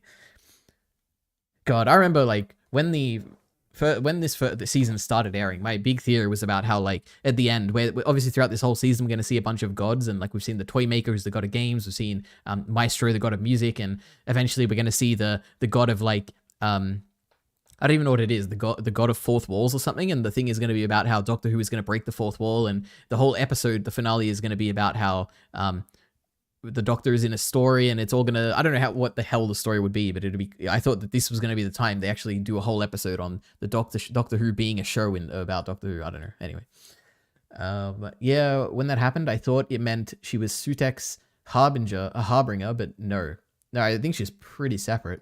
She's 100% a good guy, though, I reckon. Well, you know my theory. I think she's the TARDIS. You know, the TARDIS is good. I don't like the TARDIS being an old woman because, well, I mean, she wouldn't always be an old woman, okay? She can grow up like everyone else. Because the TARDIS is the Doctor's wife and they flirt with each other. You know, the Doctor can be old too. You know. The first Doctor was very old. There was the line in the episode that Time Lords changed their face to hide away. Mrs. Flood is Susan. Well, if Mrs. Flood is Susan, then actually, let's get to it. This is the true theory. So the mother is Mrs. Flood, who is Susan, making Ruby the Doctor's daughter. Time Lords have families out of order. So that's if it actually reveals that she's Susan, it also has to be revealed that she's also Ruby's mother, okay? Which is gonna be the coolest thing ever. We're gonna freak out. Oh my God. Anyway. Oh my God, I had so many theories. All right. Nearly done twits? I don't know. We'll see. Probably. Kyle, you can't join. I need Ari to do React content. Isaac Newton, true, they go there. We're going to be reacting Sicklet, don't worry. One was sick when the Sith... Huh? Was sick... Oh, when the Sith activated his saber. Oh, wait. Okay, we're not up to that yet. Jesus. Okay. smaller details, okay? So there's a bunch of other small things and mysteries, which I don't really care that much if they get addressed, but they're like things that are interesting. So firstly, we have the whole thing where the Donna spills the coffee on the TARDIS, which leads to Mavity, which is like the whole thing that's been going on this, like a few episodes early on in the season where the Doctor was like, everyone is basically saying Mavity instead of gravity, except for the Doctor who knows that gravity is like a thing. Which I don't know if that's important or not, or if it'll just continue to be a thing. And this whole event with the Mavity and Donna spilling the coffee leads to, in Wild Blue Yonder, the second special, I think, leads to the Doctor regenerating the TARDIS and causing the first time that the TARDIS groans, at least to my knowledge. I don't know if maybe it happens before that and I've just missed it, but it, like, as soon as he regenerates it, he has a moment where he's like, what is that? And it's like the TARDIS is groaning and it's like, did something happen here? Is this when Sutekh like took over or something? So I don't know, this could be related somehow. We have in that Wild Blue Yonder as well, we have invoking a superstition at the edge of the universe where the walls are thin and all things are possible. Now, we initially assumed that this had to do with the Toymaker, which is what led him to coming into existence, but I guess it could also weaken the walls of the time corridor that is like trapping Sutekh, maybe, or I thought killing Sutekh, but that could bring him back, maybe. We have the Toymaker talking about two things here. He says, I played them all, Doctor. There's only one player I didn't dare face, the one who waits. I saw it hiding and I ran. That's someone else's game. And then my legions are coming. So I feel like what's going on here is that the one who waits is Sutekh, because they've waited, obviously, you know. And it seems like Sutekh is someone who even the Toymaker fears, which would kind of make sense if they're similar gods, but he is the god of all gods or something, and even the Toymaker fears them. And they don't even refer to his name. They say the one who waits, because they wouldn't even dare say Sutekh's name or something. I could see that working. So I could see the one who waits just being Sutekh. I think that's like pretty clear that it's Sutekh, but it could be someone else, I guess. And then the Toymaker also says, my legions are coming. And the only thing we've seen of that as a follow-up was Maestro, who is the Toymaker's child, right? I don't know if we'll get more of that or if it literally will end with Maestro, but yeah. Then we also get Maestro, who says some dialogue, which is that the one who waits is almost here. So I think that they're clearly talking about Sutekh here, because it kind of sounds like they're aware of this person. And it seems like because the Toymaker's aware, Maestro is aware, it seems like everyone is basically, all the gods are basically aware of Sutekh's return, which I think makes sense to me. I guess I don't have more here. Oh, this is the final like small mystery here, which is that the mention of the two perception filters interacting in 73 yards, which I thought was a very interesting concept that Kate brings up from Unit, which is that I wonder if it's connected, if landing a perception filter on top of that circle has affected things. Now, I very different to a lot of people who think that somehow this final episode is going to tie into 73 yards. I definitely don't believe that, and I definitely hope that that isn't the case, because I love 73 yards. But the concept that they brought up in that episode seemed like a strange thing to bring up, like a very niche, interesting detail that felt like you could do more with this. And I feel like maybe you could do more with that here with the TARDIS, and maybe Ruby's mother having some perception filter around her could cause an issue if there's like two perception filters interacting, and I don't know. Something interesting about that, I guess. But I think that's it. Oh yeah, just a summary. Ruby's mother. I think the go-to theory for me is that it's like some ordinary woman who had the soul of the TARDIS pushed into her, basically, is what I'm assuming. And I am hoping that we revisit the scene where the Doctor comes in and he's crying this time. And it's like, what? Oh my God, we got tricked. The beginning of the episode of this Christmas special was actually something in the finale. Oh my God. Ruby's snow ability, who knows? Probably has something to do with memory and time. Mrs. Flood is... What is the most likely Mrs. Flood theory? I actually don't really have a good theory, like one that I think is actually going to happen. She could literally be anything. I think the theory that she is initially shocked to see the TARDIS and the events that... I think it would be interesting if she was the mother. You know what? We're going to go with it, okay? Mrs. Flood, she's Ruby's mum. She's the TARDIS. She's Susan. She's everything, okay? And she's going to be the key to everything. It's going to be great. We're going to love it. The one who waits is Sutekh, and the oldest one is... I don't know. It could be the soul of the TARDIS. It could be... no, it couldn't be the soul of the TARDIS, because Maestro is like the oldest one. He was there at the day of her birth or whatever. I don't know. It's probably the god of light or god of life or something like that. I don't know. I don't really have a good solid theory, but anyway, it's Doctor Who. Crazy. I'm excited. A day or two until he comes out. So,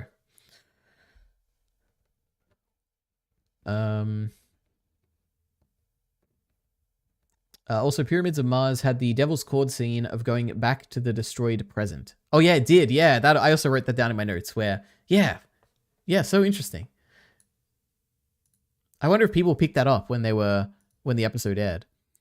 Why did Wookiee... Oh, wait, I'll go back to the Star Wars stuff. Tad is lol. True. My theory is that Sutek was a normal Osiran alien, but became so powerful that he ascended to the same level as the rest of the interdimensional gods, like the Toymaker. That, I guess I could see that. Yeah, which is why they would see him differently when they're talking about, like, the one who waits and blah, blah, blah. I guess I could see that. Yeah, that could be interesting. I've waited. Is this going to be a video? I truly don't. When does the episode? It doesn't come out today, does it? In like 10 hours or something? Do you guys know? It comes out Friday night or Monday? No, Saturday morning for me, right? I think.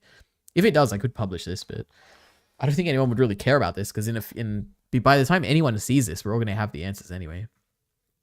Anyway, I guess back to Star Wars. What was the videos you sent? Tales of the TARDIS.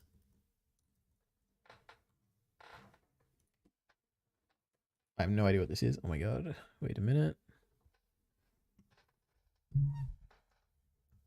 Oh wait, you're just linking a full... What is this? Piracy? Oh my goodness. Can't show this. But what is this? I don't know. Interesting. And then we got a bunch of other not directly related links. Okay, I guess back to Star Wars. Let's see if there's any new chats. Saturday morning, yeah. I guess I could just upload this tonight, see if anyone's interested. I'm sure that there's also, I'm certain, there's a million more thought out, way better theory videos out there for this episode, which you could definitely go find. I don't know when the Tales of the TARDIS episode comes out. Oh, I thought it would have already come out by now. It's crazy if it hasn't come out yet. Just showing you what it is. Okay. Limit video Ari, then the Peter Jackson one. The Peter Jackson one is brilliant. Okay, we gotta talk about Star Wars now. There's a few brief things that I skipped before. I can go in the stream channel now, I guess. Let's see. Oh boy, I should have like marked what I was up to. Sutek wasn't looking, kind of disappointed. Star Wars theory. It's so obvious. This is just showing Jedi have lost their way and are blind to the truth.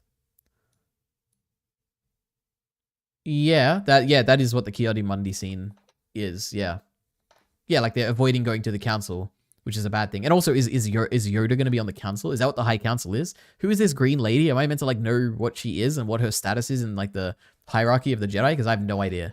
I don't think they ever explained it. And I'm assuming the High Council is literally like the Jedi Council, and that would be like where Yoda is. I don't know. Yeah, I agree. Also, is it really going to be the guy who they're making it out to be?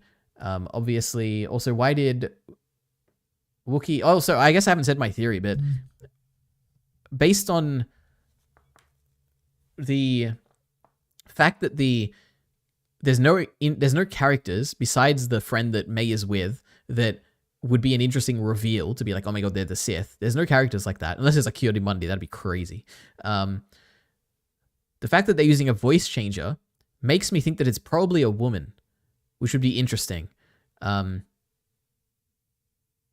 why else would you use a voice changer if not to hide the fact that it's a woman? Because otherwise you're going to reveal that it's like some face, that, like someone we just don't know.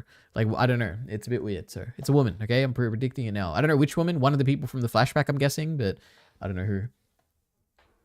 Also, why did Wookiee have the same tattoo that was on May's head on the wall in his hut? Yeah, I don't know. Interesting. I thought maybe he's like investigating it or something. I don't know. Okay. Now, I think that's it. Let's go back to the other stuff. 1, was sick when the Sith activated his saber and he was scary powerful. True. He like pushed everyone away. 2, is it really going to be the guy who they're making it out to be? Oh, I guess I just read this. 3, why did Wookiee have a tattoo that May got on her head? I read this already. Okay, perfect. Okay. God, the scene describing all the other gods was so sick. The world building. I don't remember if they did that in Periods of Mars, but I do remember they did that in Legend of Ruby Sunday, and I thought it was sick. I love the episode. I know Miller's take on it was that it's all build up with no substance, but I think the build up is the substance, and I also think there is a little bit of substance there that I enjoyed. It's a really good episode, the Legend of Ruby Sunday. Can you believe Blind Wave cut that out of their reaction? The build up of all the names that Harriet was saying.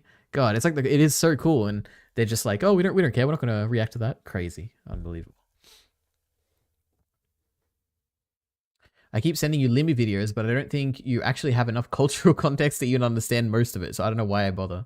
I don't know. I've seen some funny ones that you've sent. Still good though. The best Star Wars thing I've consumed is Jedi Academy book. Now that's funny. Okay. Jesus. The Green Lady is a girl from the High Republic books and comics, but she's a young girl from back then. Okay, interesting. To hide that it's Kimir. Let me Google that. Kimir, Acolyte. I don't know who the hell that is. Oh, her friend, May's friend. I mean, I guess. It probably could be. But no, it's a woman, okay? We're going with it. It's a woman. The Master is 100% Kimir. It's going to be so bad, it's so obvious. They're mirroring Yoda acting goofy to Luke before revealing himself.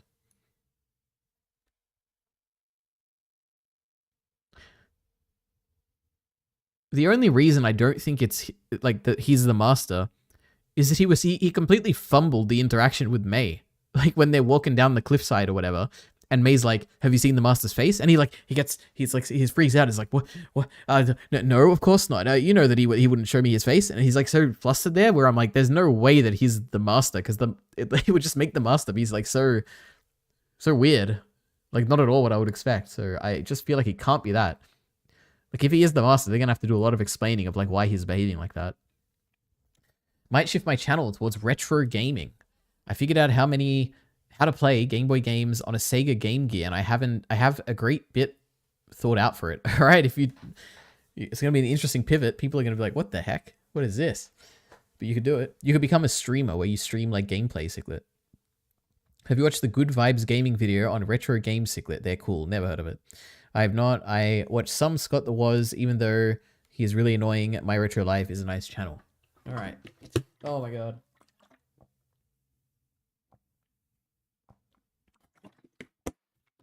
Jesus, so much talking.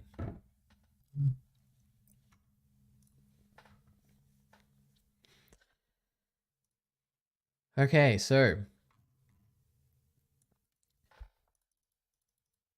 we can cross off the Arcane trailer.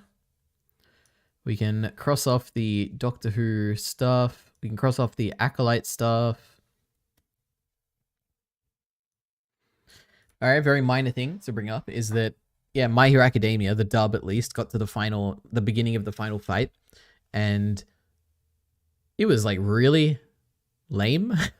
Now, it could be that I'm just misremembering the manga, because I remember enjoying this final stuff in the manga is some of my favorite stuff, and the beginning of this fight, unless I'm just misremembering it and it actually comes later, the stuff that I liked, but I was like, this is the sickest thing I've seen in my life, where like all these heroes are coming together and like using their powers in interesting ways. And I remember this really cool panel that I couldn't find. I tried to search for it after I saw the episode, but it's the panel of the guy who can copy quirks from class 1B or whatever. He was like summoning all these portals and stuff, and it was like a really cool panel. I'm guessing that has to come later because it was just so cool. But in the end of this episode, they all just like slowly came out of the portals, and I was like, oh, okay, this looks really awkward, and it's like slow motion and stuff, and I don't know why someone is having a real-time monologue while these people are slowly coming out of these portals, and it was really awkward and weird. So yeah, anyway, My Hero weird. God.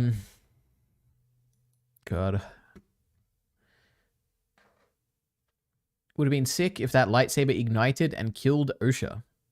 That would have been sick. The Master spared Osha because he's Khmer and sensed the darkness in her. Oh, they did have an interesting dialogue there about killing a Jedi. Oh, well, Kyle's here a bit to talk about the Jedi stuff.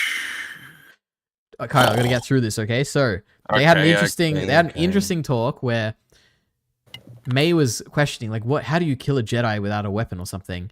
And then with a small little knife, and then we're all gonna make fun of it on the internet. No, they already did that, and yeah, that's very funny, Kyle.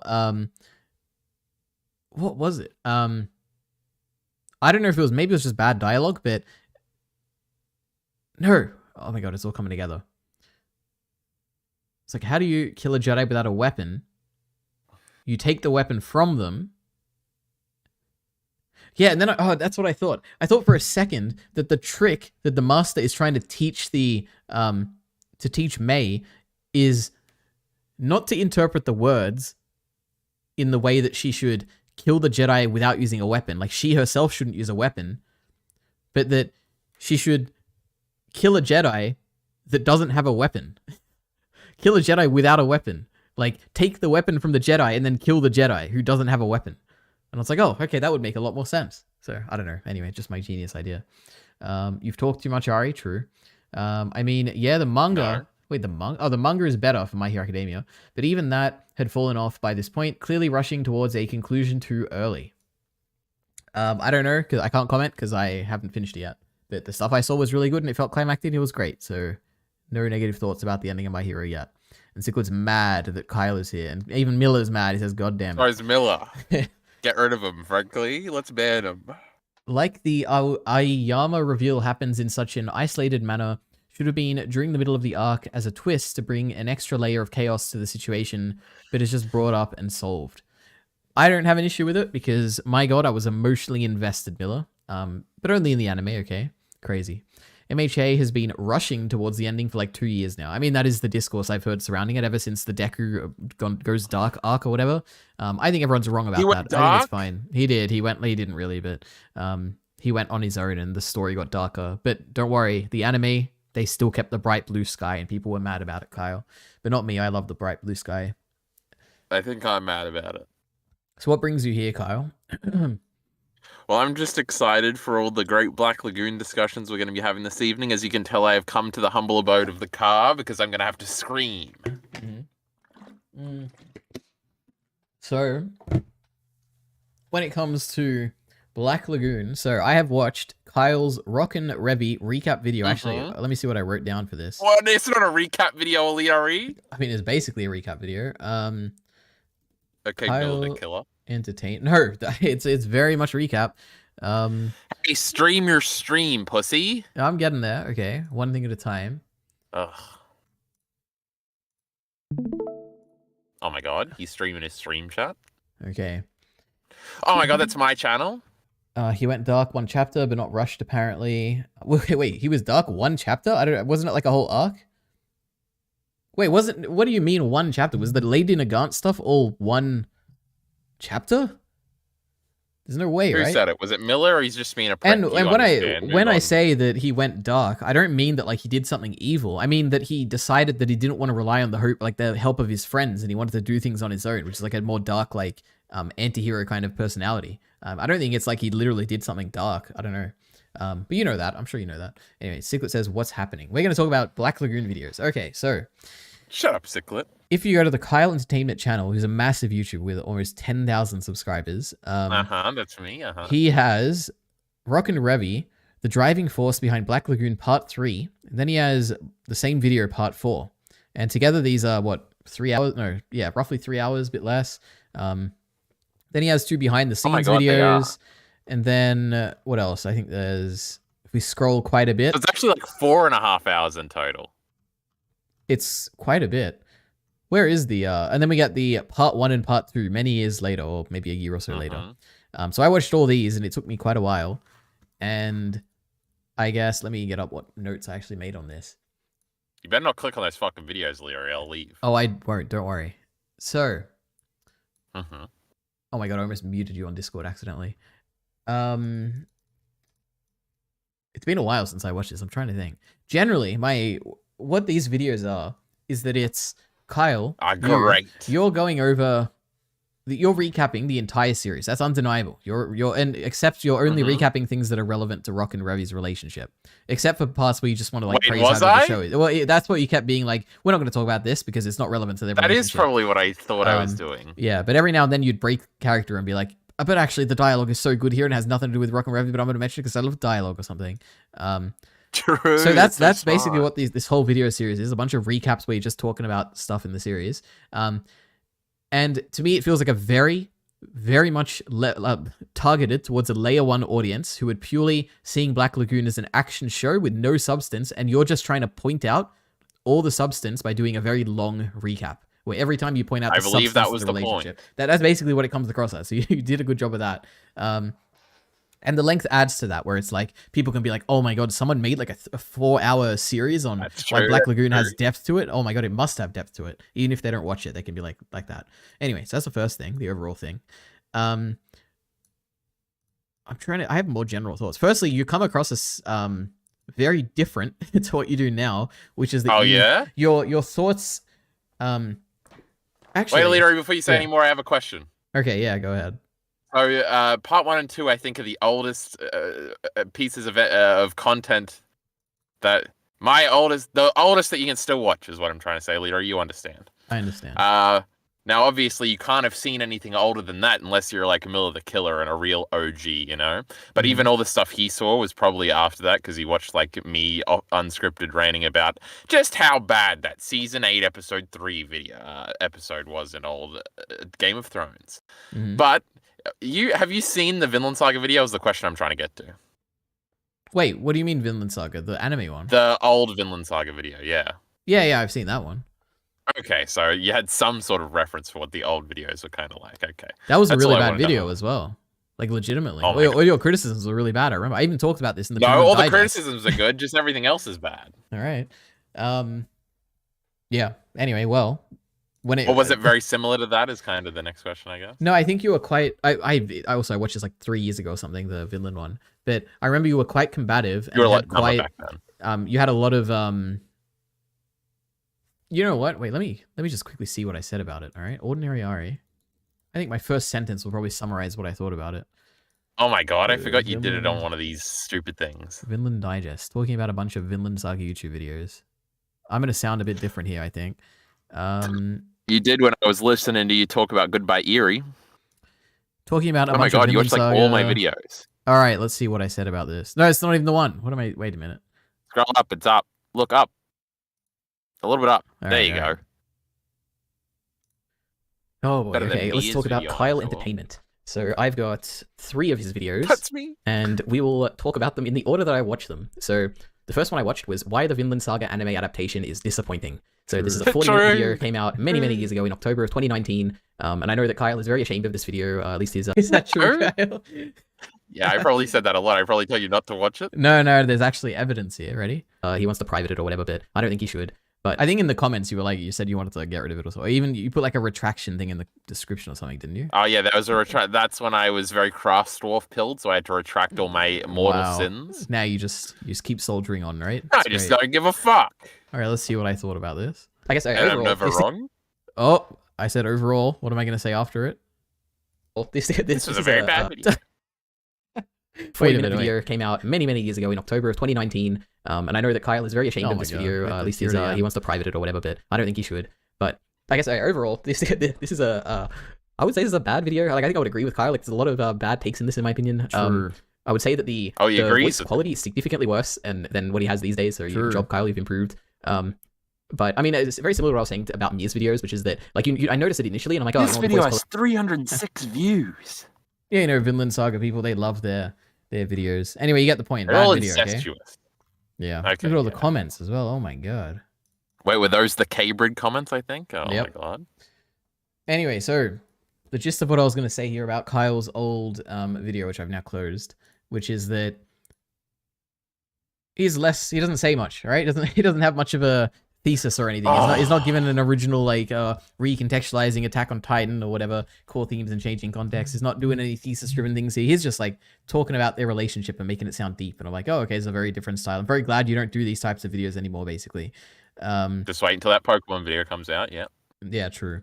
A lot of the stuff you also say is like, I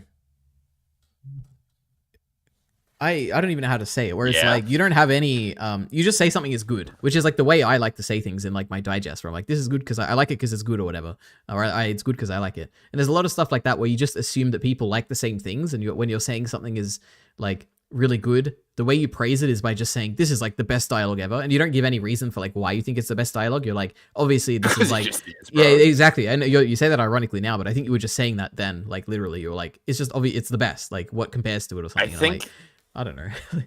I think back then it was just a defensive tactic. You know, I'm just going to say it strongly, and then the weak-minded audience will agree with And me. it would probably work on a typical like YouTube audience, I think. Maybe these days where there's like a lot more like opinions about everything. I don't know. Maybe people would be pushed back a lot more, but maybe not. I don't know. Okay. You also come across as someone who hasn't seen much of anything, like much anime or anything, because so many times I think you refer to like 3 different things. One is like you refer to Bakuno, you refer to I think Evangelion, and you basically refer to these really popular things, which I've heard of before. I haven't necessarily seen like Bakuno, but I've heard of it. And you always say that these are like the best things you've ever seen, and use them examples of like this is like perfect storytelling in this regard. And you were talking about basically the 3 same examples the whole time, and it comes across as though you haven't seen many anime things. Like you don't have any niche examples, you don't have anything specific examples from those things. Bakuno's pretty niche, you know. I don't know. It can't be that niche because I've actually heard of it. But yeah, only because I talk about it all the time. No, I've heard of Bakuno before you. So that's another thing. Okay. Now these days, you know, you don't make as many comparisons in your videos, so I don't know, but Sure, it's a very new YouTuber thing to do, is to just compare something to something else you've seen very randomly out of nowhere. Yep. It's a classic. We love it. Remember that Mikasa video I made you watch? I'm pretty sure that did that about 1 million times. It was sick. Mm-hmm. I should rewatch that. It's been a while. The Mikasa video, or yeah, that would be interesting. wait, do you think I'm talking about my Mikasa video? Yeah, wait, what are you talking about? I'm talking about that Mikasa ruined Attack on Titan video I made. Oh, you watch the as I was bad walking one. Through the Okay. thingy in Auckland. I thought That you were was a talking great. about your own that was a great video. game. Oh my god. Okay. No. Okay. My final reflection on Kai Entertainment here, and I don't remember this at all, so I guess we could probably listen to it, but we're probably not going to. I said No. I said the first video, so the first part of the first video, starts with a bunch of bad analysis. For example, he talks about show don't tell. He says dubs are bad You know why? because yeah, you say dubs are bad because they point out yeah, that's how bad dialogue, all show the don't tell, dialogue yeah. is, and I just said etc. after that. So I think you have just a bunch of takes that I just like disagree with, and you don't really back them up with Yeah, anything, and I'm like, okay, fair. That whole first part is just general stuff. I'm pretty sure that should have just been the whole video. I think. Mm. But Yeah, yeah. that's it. That's all my thoughts. Hilarious. Interesting series, okay? A peek back into the old Kai Entertainment. It was peak. He just said, I think. Mm-hmm. Okay. Anyway, chat. Aliri's been cock teasing about that for like 3 months, and so I finally had to get my comeuppance. Mm. You've been 'Cause I said destroyed. cock I've and cum, systematically that's pretty destroyed funny. you. Yeah. I'm pretty sure I was right back in the day, and I'm never gonna rewatch those videos. At least I don't I want guess another So thing to Aliri say. can tell me about. I don't have any. I didn't list anything, but there were a few times where I'm like, Kyle still thinks this exact same thing to this day, and it was like a talking point you brought up in our discussions, and I was like, I see where it came Okay. from. It was like an old talking point. Wait, that I he want still an has. example. I wish I had it. I damn don't know, but there were a few of them. I don't know. I'd have to think about it, but there were a lot. All right. What did people say? I'm sure they have thoughts on this. They're just complaining like little harlots. He was dark for a single chapter, and his friends found him at the end of that chapter. He fought Lady Nagant without the full dark look and was still accepting the support of other heroes. All right, Miller. I think Kyle's delivery has gotten worse over time. That's not true. Who said that? I think that's Secret. Secret? I think his Devilman one That's is probably his retarded. best narrated one. And actually, his Which Black one? Sails one is really well narrated. I don't True. remember. I don't know which Devilman one. No, I definitely watched your first video, whatever it was. Oh wow, that's crazy. You got a fan in What? Miller. Oh, the first video would have been a wrestling video. I don't know if Miller would have seen that. And then my first anime videos would have been scattered thoughts on Cowboy Bebop, where I say it's shit. And then my next video after that was updated thoughts on Cowboy Bebop 2 days later, where I say I rewatched the whole thing and it's actually great. I remember that video. Wait, unless it's a separate one. No, I'm thinking about the nostalgia one. No, you have to be older to understand not Black Lagoon. Jesus Christ, Cowboy Bebop. Is that the please something? No, or is that wallowing in sadness? It's like a Patreon video I ended up uploading. Not Black Lagoon, Jesus. Cowboy. What's the difference? Cowboy Bebop, Black Lagoon? True. Oh yeah, it is. Wallowing in Sadness. Yeah, that one. Properly understanding the appeal of Cowboy Bebop. That was a Patreon Back when he made video. 8-minute videos. My god. Crazy. That was just for bacon. And then I said, I'm just going to upload them all. Fuck it. Yep. Nothing. Wait, no, that's not what I'm up to. What the heck was that? Kyle, I'm so bad at keeping track of the chat here. Fuck the chat. Is this the trailer Unless I'm reaction or whatever? No, we're not reacting to a trailer here. Kyle comes in and is immediately like, let's make the stream about me. Well, it was a topic I had to talk about Absolutely. Kyle here. This is a great video, by You the could way, join Kyle. voiced Miller. I'm assuming that was. He could, Actually, actually, and make it all about him. He is notable in the Discord, so maybe he could. I don't know. Actually don't remember what I set the permissions as. So quit complaining. Yep. This is a great video, Kyle. Go back to shitting on anime adaptations. I think he does that enough, okay, in secondary ENT. Who was saying that? Ciclet That or was Miller? Miller I'm the trying to Killer. find. Yeah, that's pretty based. Yeah. He says, holy true. Wonder what he's truing about. I'll have to go back and listen to it. That statement that Miller just said. Oh, yeah, probably, yeah. The only good form of Vinland Saga is the Kodansha manga translation. I doubt the Japanese version is even good. True, I think about that when it comes to Berserk and how the dub is the only good dialogue when it comes to Berserk, which is why you base your interpretations on the dub, right, Ciclet? Amen. Nothing can compare to the pig fucking Danish whoresons line. Do you remember that in Vinland Saga, Kyle? I do not. Damn, crazy. I really hate you guys. I really hate you guys in the anime. That's great. God awful. Same translator as the One Piece manga, by the way, Secret. True, Bacon would always bring that up in our discussions. It was great. No translator could save One Piece dialogue. True. Miller's crying. And then the translator is so good at making Vinland Saga sound like Game of Thrones instead of some shitty anime. Kyle's scripted narration is cringe. You gonna take that? That was Secret. No. All right. I think I'd die of cringe if I watched Game of Thrones or House of the Dragon today. That's a crazy thing to say. That actually Remember when ties I in said exactly that what that's what Kyle said yesterday. He's like, one day people are gonna like cringe watching Game of Thrones because it's not gonna age well and the dialogue style is like entrenched in the 2012s or whatever. I love the 2012s. Yep, he's doing too many things with his voice. Damn. I like it when they say rapers instead of rapists. So much character. I thought the Vinland Saga video was Kyle's original trailer rant.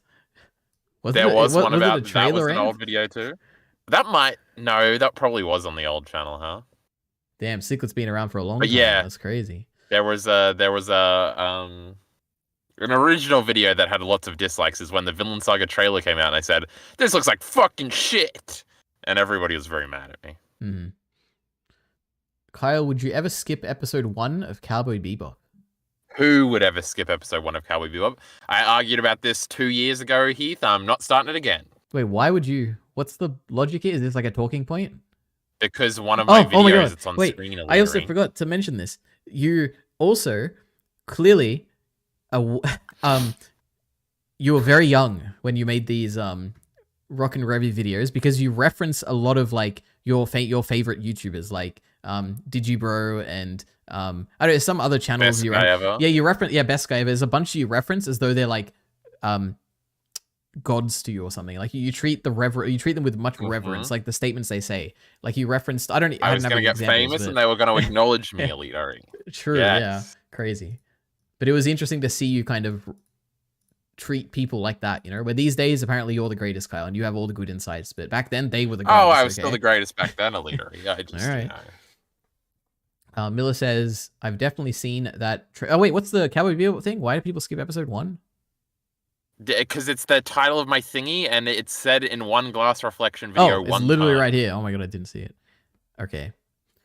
I've definitely seen that trailer he's video. insulting me, saying that my title was bad. Now, from the 1 something Thumbnail's K good. views, he might be right. Yeah, Jockey Bacon made that thumbnail. Crazy. Oh my god, I wonder what thumbnail we'll get for our House of the Dragon if we bring it up right now. I think I got the orange one a lot. Oh, we got the bland. You got the not orange one. Yeah. Yeah. What do we get for 60 views? No, it's 46 views, right? I'm Yep. killing myself. We got a comment. Mealy Vinland Saga commenting. It's always good to see we He's have at always least one tweeting person about watching. House of the Dragon too. Yep.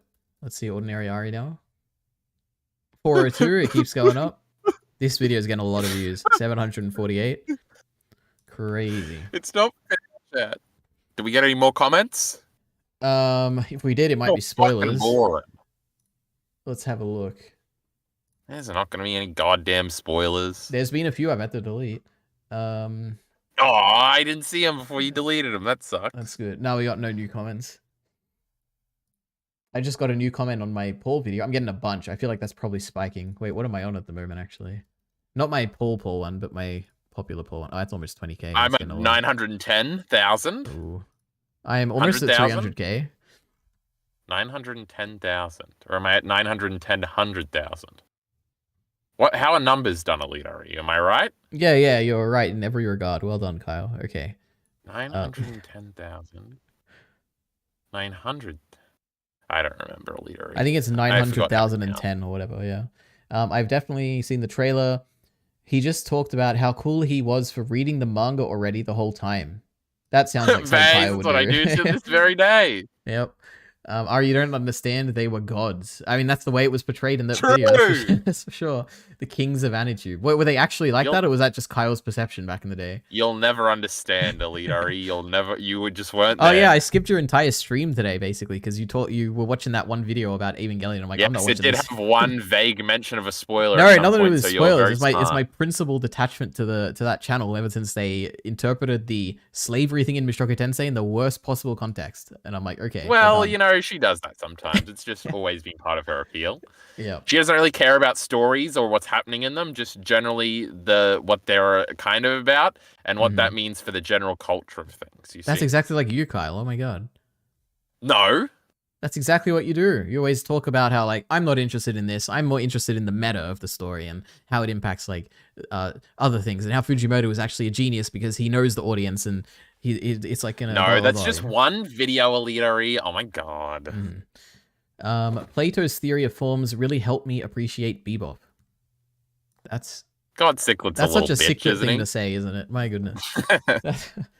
All right. Sometimes there's Miller comments and sometimes there's Ciclet comments, Elite Ari. Yeah. Sometimes there's Jockey Bacon comments too. True. That's good. We all have separate identities, all right? What's a Kyle comment? Something ironic and swearing. Aww. I didn't know What's that an people Elite loved Ari bacon comment? so much. An Elite Kyle. Ari comment? But what are you saying? I didn't know people loved bacon so much. Like, every comment is about how, like, oh my god, they're bacon. just blowing him. Yeah, crazy. It's because you always brought him up, and that it instilled in their I mind guess, that, oh my maybe. god, when bacon comes back, finally all of my answers will be heard, Look all at my this prayers will be Bacon heard. spitting fire, by the way. Nice video.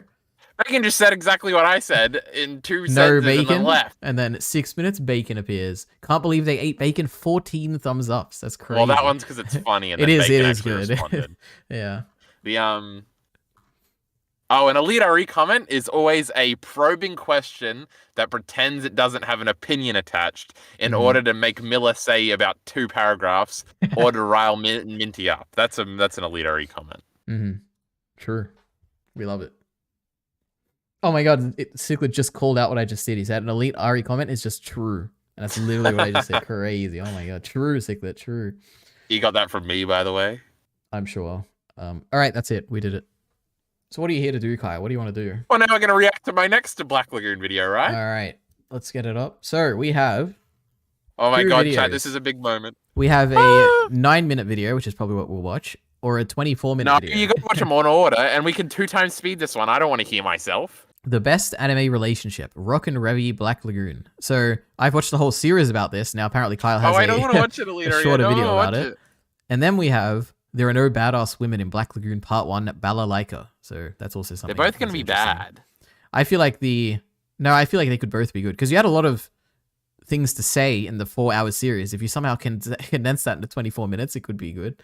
I don't know. I mean, oh my god, Alita, no! Did you use a music key drop? It's the problems one. Alita, I need you to put in the Google search. I need you to, by Google, I mean YouTube, of course. We need to see if this AMV is back on live or it's just still being deleted together. I do have it. Oh, I had it downloaded on the old computer, Alita. So what you're going to type in is P. You're going to spell problems without the vowels, Alita. All right. Wait, just go problems and then 6 and then LACK. Okay, that's how you're supposed to type it, how the autocorrect is doing, all right? So make sure... So that's the song, but this is not the song because I was doing an AMV. Now, after that, type AMV Black Lagoon.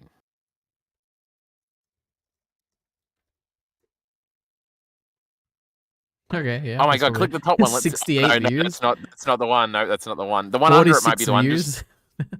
Yeah, it got deleted and re-uploaded, Leroy. Aren't you listening to me? 4 Click on the years second ago. one. We can tell in the first second, because after the first second, you're What gonna was get that? claimed. Was that it?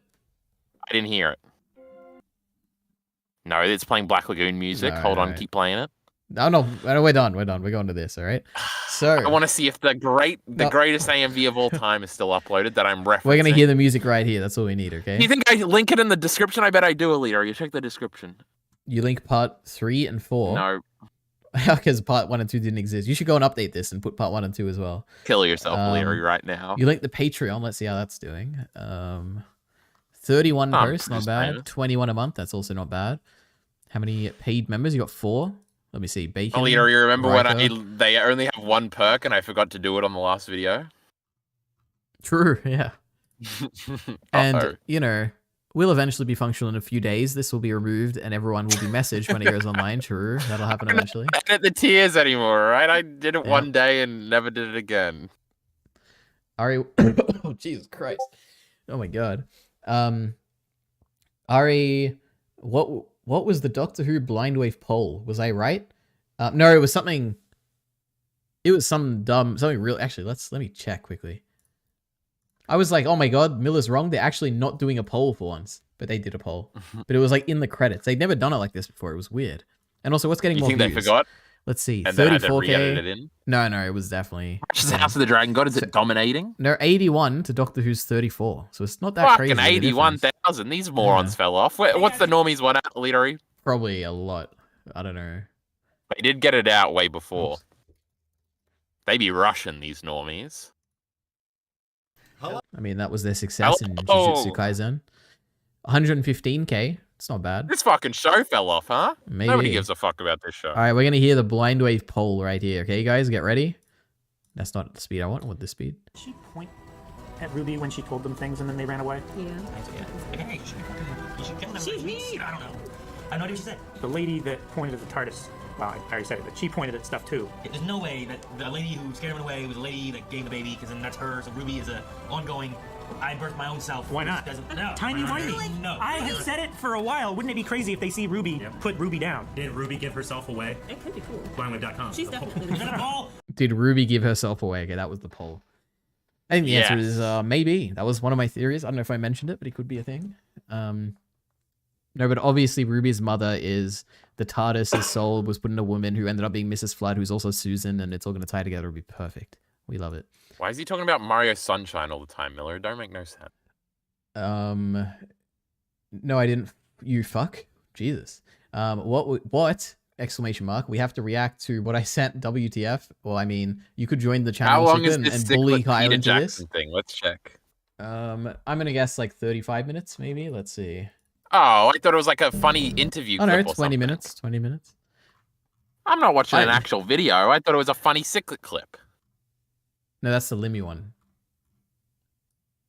Okay, well, let's watch one of his Limmy videos just to hold him over so he stops complaining, Alita. And by what should I mean? We'll watch about 15 seconds. Limmy's say this Guide is to retarded and Glasgow, leave. the armadillo. I love Glasgow. Okay, wait a minute. That was pretty good, huh? Also, Calvin definitely had no idea who Sutek was. I was right. Calvin does an interesting thing, and he's done this every time where he's meant to remember something, or he does remember something. Like I don't have examples. The only other thing I can think of is the Sarah Jane stuff, where he clearly remembers that Sutek is a villain and Sarah Jane is a character or whatever.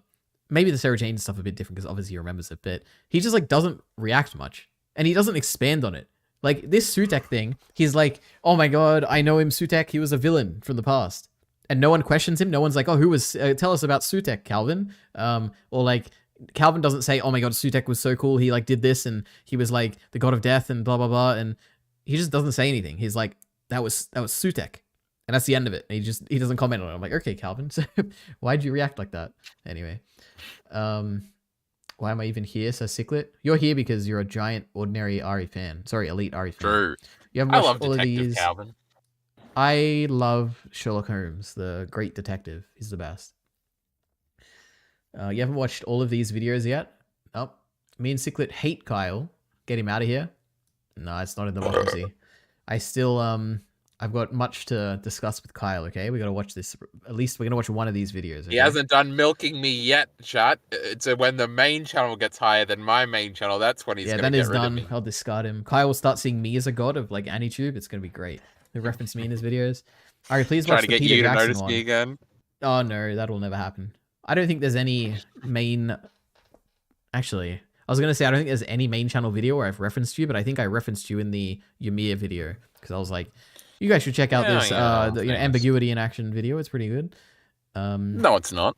It's so hilarious how terribly anime does for Blind Wave because they watch dub. That's not true. Look at the My Hero Academia numbers. My Hero Academia Season 3, Episode 4. Oh, yeah, that's the normies. Wait, we want Blind Wave. I love the normies. 400k views. That's not bad. We love it. Actually, wait a minute. 3 And years the ago, when normies. people cared about The the normies show. do the dub, and let's see, 1.1 million views. That's not bad. Okay. Anyway. How do we exist in a world where the normies are getting more views than Blind Wave? What's happening? They're quicker. I know, Alito, That's but how did Blind it's Wave almost let them be certainly it. quicker? Because Blind Wave is probably more sustainable in the long run, I would assume. Because they got all that Patreon money, O'Leary. They can give a flying fuck. It probably, they're just very different channels. That's it. Like, they appeal to very different audiences. Like, Blind Wave, the appeal of Blind Wave are the people of the crew of Blind Wave. The appeal of the normies are, like, a bunch of people reacting to things. Like, I don't think anyone watches the normies and is like, oh, I mean, besides the extreme fans like us, no one is like, oh my god, I can't wait to see Marquetta's reaction to this. But a lot of people are probably like, oh, remember that, the fat guy from who wears glasses on the left and the Blind Wave reactions? I can't wait to see him, like, react to something. And that's Eric, obviously, for us. No, I was going to say, I do think Blind Wave has specific, and because you went to the positive, I was like, they have specific haters. Like, there's a whole subsection of their community that just wants Calvin to kill himself. And there's a whole subsection who are like, Blind Wave too. are blind Star Wars fans who like everything and never say anything negative. These idiots, how can they not like dislike the Acolyte or whatever? There's people like that too. Anyway. Yeah. All right. Bruh. Normie's MHA is beating Blind Wave. Wild. That's how it always is. They also beat them. Miller I think Year of One Mind. they've beat them in like almost any anime, right? Like I'm thinking of Every like possible metric. no, not every metric. I think Blind Wave has more subs still. God damn it! What was I gonna look up? What's like a really Hunter x Hunter. No spoilers, Alita. I don't want to see Episode that decapitated cat 34. girl. I keep. Oh my knocking god, the it's table those over. mean girls, Alita. The mean Yeah. girls. I like them. All right, let's see. Random episode 34. The normies watching their sub got 45k. The noise did a thing where they react to the same thing again. They're fucking Blind Wave geniuses. watching the dub got 46k. It's 1k left. That's oh no, it's 1k crazy. more. Yep. Oh my So goodness. checkmate, Miller. There we go. Yeah. Miller, if I was you, I'd be reaching for the rope right now, you know? Okay. Do the majority of people care? We care, Ciclet. That's all that matters. True. All the mysteries here suck, to be honest. I just want to see... Oh my god, what are you talking about? All the mysteries suck, to be honest. I just want to see Sutek shoot the doctor with a cool green beam, and he screams in pain. That would be pretty sick, though. Oh my god. I don't like pain. OMFG 2 times? You won't understand a single word? You're right. Don't worry. I don't know why you always say 2 times, Ciclet. I never 2 times. I always go 1.5. I think about the audience, okay? I'm thinking about you guys. Especially the people listening right now in the future who are watching this VOD, and you're actually watching this on 2 times speed. That's me. Yep. It's Scots Ari. I'll understand. Not even the English language. I'll understand. Don't worry. He makes it sound like Sutek was in multiple stories or something. Yeah, I guess. Yeah. I'm impressed. Circle of Ari, I saw the highlight on Small Creative. Oh, I'm sorry. Wait a minute. I'm impressed that Calvin actually remembers Sutek. It feels like he's just like he's in there for 4 episodes out of a pretty big classic show that he probably watched like 10 to 15 years ago. It is impressive to remember Sutek. But he just doesn't say anything about it. Crazy. Circle of Elite to shine spotlight and smaller creators. True. I guess he is. Kyle, you are a smaller creator now compared to me. That's crazy to think about. Oh my god. He's talking about the normies in Blind Wave? No, I'm talking about you right now. That's all that matters. 383 subscribers to... Let's have a look. The tide's What am I going to on turn now? a leader. 402, that's not bad. How many videos? 144 versus 166. Oh my god. You're getting there, Kyle. You're I'm catching up. sure I'm I've catching up. deleted some of them, you know. And I have like half of mine are just live streams that I've done. Oh my god. So they don't count. Gracious.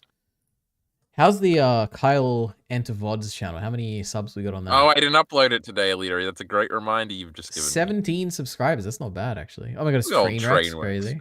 Oh no, is that best guy ever? No, it's Trainwreck's crazy. Kill Okay. yourself, Leader. You're right now. So, rank the 3D Marios, Kyle. I haven't finished any of them, Ciclet. Who do you think I am? Well, I the barely even correct- played any of them. Let me tell you the answer here. Odyssey is greater than Galaxy 2, which is greater than Galaxy 1, which is Galaxy greater 1, than which is greater 3D than Mario World. 3D World, which Yep. is better than Sunshine, Sunshine which is better and than 64. Now, I was going to say, good one, Millie, you little fucking pussy. That's everybody's ranking, but that's probably not true. People would probably have like 64 at the top, so Millie actually is being edgy, so we should all respect him. Let me think. What's my actual answer? I think the You best. haven't played a Mario game. No, I think the best one I've ever played is Galaxy on the Wii. That's what I played it on. I really enjoyed Galaxy. The next one would be the only other one I've played, which would be Mario and Sonic at the Olympic Games. That was actually fun. Oh, that one's great. Yeah, but that's it. That's Those good. are my rankings. Okay. Anyway, even though it's just even though it's just a click on the description. Oh yeah, true. You mean me when I link Kyle in the description of my videos? True. Yeah, I do shout him out. Eric is 100% Shut muscle. Eric is pretty strong. I remember that one time on the drunk stream many years ago that I rewatch every now and then when he like punched Rick and Rick was like in pain. It was great. We loved it. That drunk stream was crazy. Oh my goodness. I'm progressive like that, Ciclet. This is half a decade ago, Ari. Things have changed. This is half a decade ago, Ari. Oh my god, it is That's 7 blind. years ago. No, he's talking about Blind Wave and the normies. Okay, Leary was doing a bit. No, I was being serious. Okay.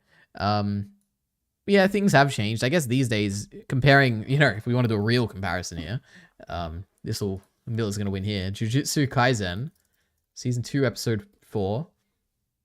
With the Fuck you, Miller. Let's see, 215,000 for the normies. Nobody watches this fucking show. 33,000 for Blind Wave. So they did get destroyed. They were a bit late, but yeah. They got so many views on, and it's a re-upload, 215k. What about Check how many RTTV got. Probably more. Well, let's check the big episode. Was it 20? No, it's 16, 17. Did the VOD get deleted? No, so let's say is it not up? Oh no, here, 477,000. Okay, versus Weak. RTTV. Oh my god, 600,000. They are the bigger, successful winner of a channel. Crazy. They get theirs out lickety split, Leader. You ain't fucking around. Yep. Now the girly Blind Wave content gets more views than anime. It's wild. Is that true? I haven't actually followed that. We love Taylor Swift. Did you see how Eric accidentally released an episode of the Taylor Swift thing a week early and tweeted about it? It was great. Uh-oh. Remember when I went to a Taylor Swift movie, Leader? I don't remember that actually. I remember you saying definitely something told you about about a that. Grease movie or something. No, that's a very different movie experience. 20k views for whatever this is. I don't know where the other... Oh. 17k, not bad. Oh my god, we have to catch up on chat. Okay, now the girly... I heard that already. Calvin does not remember Sutek Ari. I'm sure he remembers. He did the face. He was like... his mouth was slightly open. I don't know. He didn't say anything, make any noise whatsoever. We love it. We love Calvin. Calorie really brainstorming how Nuzlocking will get him over RE if he just read a One Piece chapter and talk about on stream and upload the next day. But I don't want to do One Piece and I want to do a Nuzlocke. Actually, I don't do a Nuzlocke. You would want be to do a Nuzlocke. successful. Huh? People would, if you just did one chapter a day. Even if you just talked about 4 chapters in one stream and split it into 4 videos, you'd get so many views. Everyone says Galaxy is the best. Oh yeah, true. That's what I think too. 2008 Olympic Games, true. I meant Blind Wave's anime reactions lol. Okay, thank you. My comment was about Blind Wave getting less views, vanished, and I didn't even notice. What a cruel world. But it's actually crazy because you were also talking about Kyle Entertainment at the same time. That's crazy. It's so dumb that Blind Wave reaction link isn't at the very top of the description. So many people aren't going to expand the description or check the pinned comment. You know what's really dumb? It's not actually, that's way dumber what you said, but I'm going to say something that's also dumb, okay? Let's open up a My Hero reaction. Okay, that's enough. I hear that enough every day. Wait. Yeah, you have to like, where is it actually? I've never done this. I think I just like click on go to the website and watch it. I did it for a Naruto episode the other day, by the way. Oh no, it's here. I watched their whole reaction. That's crazy. Out of order. Good job. They made me go to a website. This website. Yeah, so what's annoying about this, and now maybe they fixed it and it's not going to be like it. So I'm watching through, I'm like, okay, I've seen episode 5, let me watch episode 4 now. I click it. Firstly, it takes a while, okay? Then he brings me to the damn YouTube video, and I have to press the react button so I can wait again for it to load because it takes so long.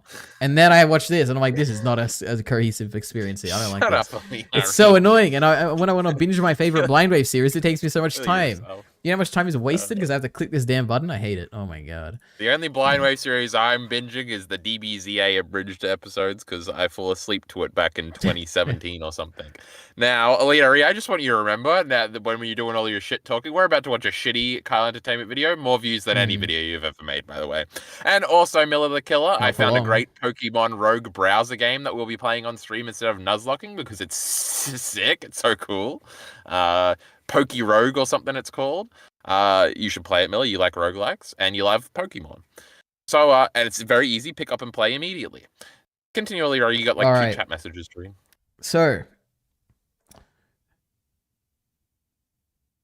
it's a very depressing. Yeah, sorry, I was saying what I was up to. It's a very depressing looking channel. All those wasted hours. They have general website link above the actual episode link. It's so dumb. Rick's genius design expertise. I mean, it's a decent website, I think. It's just minor things like this. Kyle, no one will watch, and you'll fall off in under a week. Oh my gosh! Just read one. No, because you don't. One won't even last like 30 minutes. Miller, it's what do you call it? One of those roguelike games. All right, I'll be back in a minute. I have to go to the bathroom. Oh my god, I gotta pee too, but I'm not gonna pee because I gotta entertain the audience. Oh my god. So everybody, nobody's reading One Piece here. We're all on what do you call it? Sabotage, static. There's like a word for when you're fasting or something. When you're boycotting. Until Miller's nice to me, okay? And then maybe we'll consider it. But silly Miller, of course I have to watch Madoka Magica. And now I don't know why, but I don't really want to. It's not bad, I watched the first episode, it was pretty cool, looked pretty and stuff. But I'm just like, but I don't want to. So we're not going to get through that anytime soon. But then after that, then we can take a gander over at the silly Manga-C tabs. You see, there's 3 of them. There's the Great Black Lagoon, the Great Hunter x Hunter, and the One Piece. Now, Miller, I was reading the spoilers for chapter 1118 today. Crazy shit's going on. We got to catch up. Maybe I should do what Shaves did and just, because I'm close enough, just start reading the chapters as they come out. And then I'll catch up eventually. Oh, don't worry, I can follow everything. They'll just be one of those characters that shows up that's really important that I got no reference for because they're not actually that important. But, I'll manage my way through it. Why do you like such a bad game, Kyle Sicklet? Every video game is lesser than Pokemon. Pokemon is the best video game. Pokemon Scarlet, my goodness. That's half a stream. True! But then I don't have to cut it up or anything, and we don't have to put it on YouTube. Anyway, I don't even know if I'll actually do the Pokemon Rogue. I started playing it like an hour ago, okay? I died twice. No, I died 3 times. The first run, it's always like this in roguelikes. Your first run, you get pretty far, and you're like, oh, I can beat this game. And your next 2, you're into some worse luck. You think they design it that way? They make it easy for you at the beginning, so you get hooked, and then they beat the shit out of you? Maybe that's why that doesn't make sense, if you ask me. Fuck, I haven't read the new One Piece chapter yet. Oh my god, neither is Miller the Killer. He's a great big One Piece fan, hasn't even seen anything. Also, Mr. Prox, don't spoil anything. Miller will get very mad. Kyle showing up to Ari's stream is like when yeah, we love Doctor Who. Just read One Piece chapter between each Madoka Magica episode. Why would I do that? And it's like you're acting like I'm going to watch 2 in a row. That's crazy. I'm not watching it because I don't have the time, or when I'm not reading it because I don't have the time. I'm not reading it because when I think about One Piece, I'm like, I don't want to. I was talking about The Last of Us. Oh my god, the greatest video game of all time. Just such great dialogue, you know, just like Black Lagoon, I would say. When has Ciclet ever had a good opinion? He doesn't like the good part of Berserk. I don't know what Ciclet. I just read a One Piece chapter between each Madoka. Oh no, that is what I read already. I did that when Gear 5 happened. Crazy. I was talking about The Last of Us. I legit watched the whole episode without watching something that came out before. He's Prox is talking about reading the manga chapter before when he's not caught up. I see. Right. I hope you can sleep at night knowing you ruined One Piece for yourself and you can never get it back. No, it's so cool, bro. I just don't ever actually have to consume One Piece, Elitary. I just watch the lecture. You should watch the lecture, Elitary. No, I'm gonna watch the anime one day because it's gonna win my spinning wheel. You're gonna watch the Wit Studio anime. Right? I absolutely will when that comes out. Yeah, I can't wait. On the edge of my seat. God, It's gonna be so good. They're gonna make it look good for once. My goodness, like that damn. So, first Elitary, movie that was don't worry. beautiful. I've read chat up until all because you're an impatient child with no restraint. One Piece isn't good enough to worry about it being ruined. Yawning face, yawning face. True. I spam these random short vids, and now so much weight is put on it because these streams are fundamentally broken. True. We need to watch this fucking video All so right, we can get let's back do to the it. real content. All right. Hey guys, it's Lemmy here. Just another. Why is he putting a voice He's doing on? an accent. Oh my god. No, we Chris. can't watch this at 1.5, Elitary. Oh if he's my doing a funny God. voice and he's already Scottish. That makes it even funnier. Hey guys, it's Lemmy here. Just another tour of Glasgow. This is what Ciclet Oh, does, he's doing right? a Came parody. down here. He's Did doing it a at the Clyde parody, Centre. Elitary. Come here before, but I'm here at the Clyde Auditorium, also known as the Armadillo. Have a look and see if you can guess why Wow. it's called that. It's Okay, Elitary, you're gonna It's watch because this it video looks for like an Ciclet while I pee, okay? All right. armadillo. I haven't actually seen one in real life, but I saw one online, and it's pretty accurate. You've really got to watch the way you actually say armadillo, because if you say armadillo wrong, it sounds like you're saying fucking. It sounds like you're fucking saying armadillo. It's just one of many fantastic buildings along the Clyde side here. They have the Science Centre, BBC building. There's some hotels and bridges and hotels and bridges and. You know? What cost? But did Is this like a reference to something? Am I meant to understand this? what cost? They had the fucking ships shipbuilding, you know. You know, these were men with trade. A lot of good boys lost their fucking livelihoods down here. And that fucking Thatcher. And fucking Thatcher. Yeah, you got that fucking science centre. But it's science of fucking building ships and putting good fucking boys in fucking work. That was a science in my day. Science was fucking welding fucking ships together. Ciclet, what is this? Why? I don't know why I'm watching this. I'll wait. Okay, when Kyle comes back, we're gonna finish this at 1.5 times speed. Okay. 1.5 times Okay. speed. I don't know what. I have no idea why Ciclet sent this. And sending them out to fucking sea. You know, Billy Conley, the big one, you know. That fucking Thatcher. A dildo and Thatcher's dead arse. Right, there's no need for that, son. That's a fucking woman you're talking about. You're Pat, you're starting to sound like one of them. What the fuck are you talking about a fucking woman there? He's Pat, being you're sounding Irish like a there, I fucking think. don't like a fucking woman spoken about. There's no anyone Thatcher he's talking about. Boy's talking about Thatcher. A fucking woman, a woman's enough talking about Thatcher. She's told the This is a fucking skit. heart of this community. Oh, do you not fucking remember, Did you Pat? say skibbity? Did you hear that? Oh my god, that's crazy. Fucking heart of this community. I don't know what that Do you not is. fucking remember, Pat? I fucking remember there, lady cunt. I fucking remember there, lady cunt. Well, Elitary, Alright. like, subscribe, and share. Yep, I think I promote him enough. Okay. Support links in the description. Oh, I gotta get to that, Elitary. Don't you worry. Doctor Who cosplays. Which Doctor will you choose? Hello, I am Shooty. Don't worry, we're not watching this now. Watch it after. Okay. Let's get through this. Okay. 2 times, Elitary. Oh, I'm gonna scream, Elitary, alright? When you press play, as soon as you press play, I'm gonna let out a bellow. Oh my god. Oh, the first... Hold on, What? Elitary. Hold on. Jesus. First of all, we gotta listen to the beginning, because it's gonna have the music cue that we did a whole tangent about. And then there's gonna be my top 5 anime for no reason, and then we're gonna talk about how anime dialogue is bad again. Oh boy. The first 5 minutes is terrible, Elitary. Oh my god. What happened in that video, Ari? I have absolutely no idea. He was It was a conversation between 2 men. yeah, but yeah, Of they, distinct exactly, cultures. yes. And there was an armadillo building. That's all I got from it. I thought you already watched these. No, Okay, no. Miller, he watched the old series. Are you fucking stupid, bro? So my understanding is this is a 25-minute remake to condense those other for like 4 hours of rambling or So, recap. Leary, let me give you the background. You know, one day I'm looking at comments on those old videos and they're pissing me off for some reason. So I'm like, well, fuck it. I may as well just make the video again. And then I started writing like one thing and then it turned into a 20-minute video. And I feel like I wrote it all in like an afternoon or something crazy. And then I didn't proofread it very much. So, you know, but anyway, you know, it's probably pretty bad. All right, let's see. It bewilders me to this day how much better Black Lagoon is than every other anime. Jesus Christ. Your mic sounds better these days. That's good, isn't it? I don't want to listen to this. All right, Why say did I that do again. this? It bewilders me to this day Maybe how much it better does Black me. That's good Oh my dialogue, God, though, what isn't this it? shot? Oh This my shot, God. this shot is ingrained in my memory. She's gonna point the chopsticks at him. This is from the beginning of Roberta's Blood Trail. Yep, I remember. And then it's gonna fade into my favorite anime. All right. Lagoon is than every other anime. This is my top 5 anime, and I love Oh my God. Steins Gate in number 5, Serial Experiments Lane in number 4, Cowboy Bebop in number 3, Neon Genesis Evangelion number 2, and Black Lagoon in number 1. Is this true? Does this still stay like this to this day? I don't know. What other animes have I watched? Mushoku Tensei, Madoka Magica, Razafon. That's basically it. Vinland Saga. Yeah, I don't Yeah. know. Lane is like, I think I ended up giving it a 9, and Steins Gate I haven't seen in a while. Mhm. Oh, and also 1 and 2 is obviously. Is there a chance that these were the only 5 anime you'd seen back then? There's no way, right? 2020. No, Bakano got cut. Oh, yeah, true. Pokemon, Oh Yu-Gi-Oh, my Dragon God. Ball Z. Yeah, they don't count. My A goodness. million other things, I'm sure. Devilman Crybaby I'd seen at this point. Damn. Didn't make the list. A That's bunch crazy. of other ones. I made a list in high school and it was like 25 long. Yamada's First Time.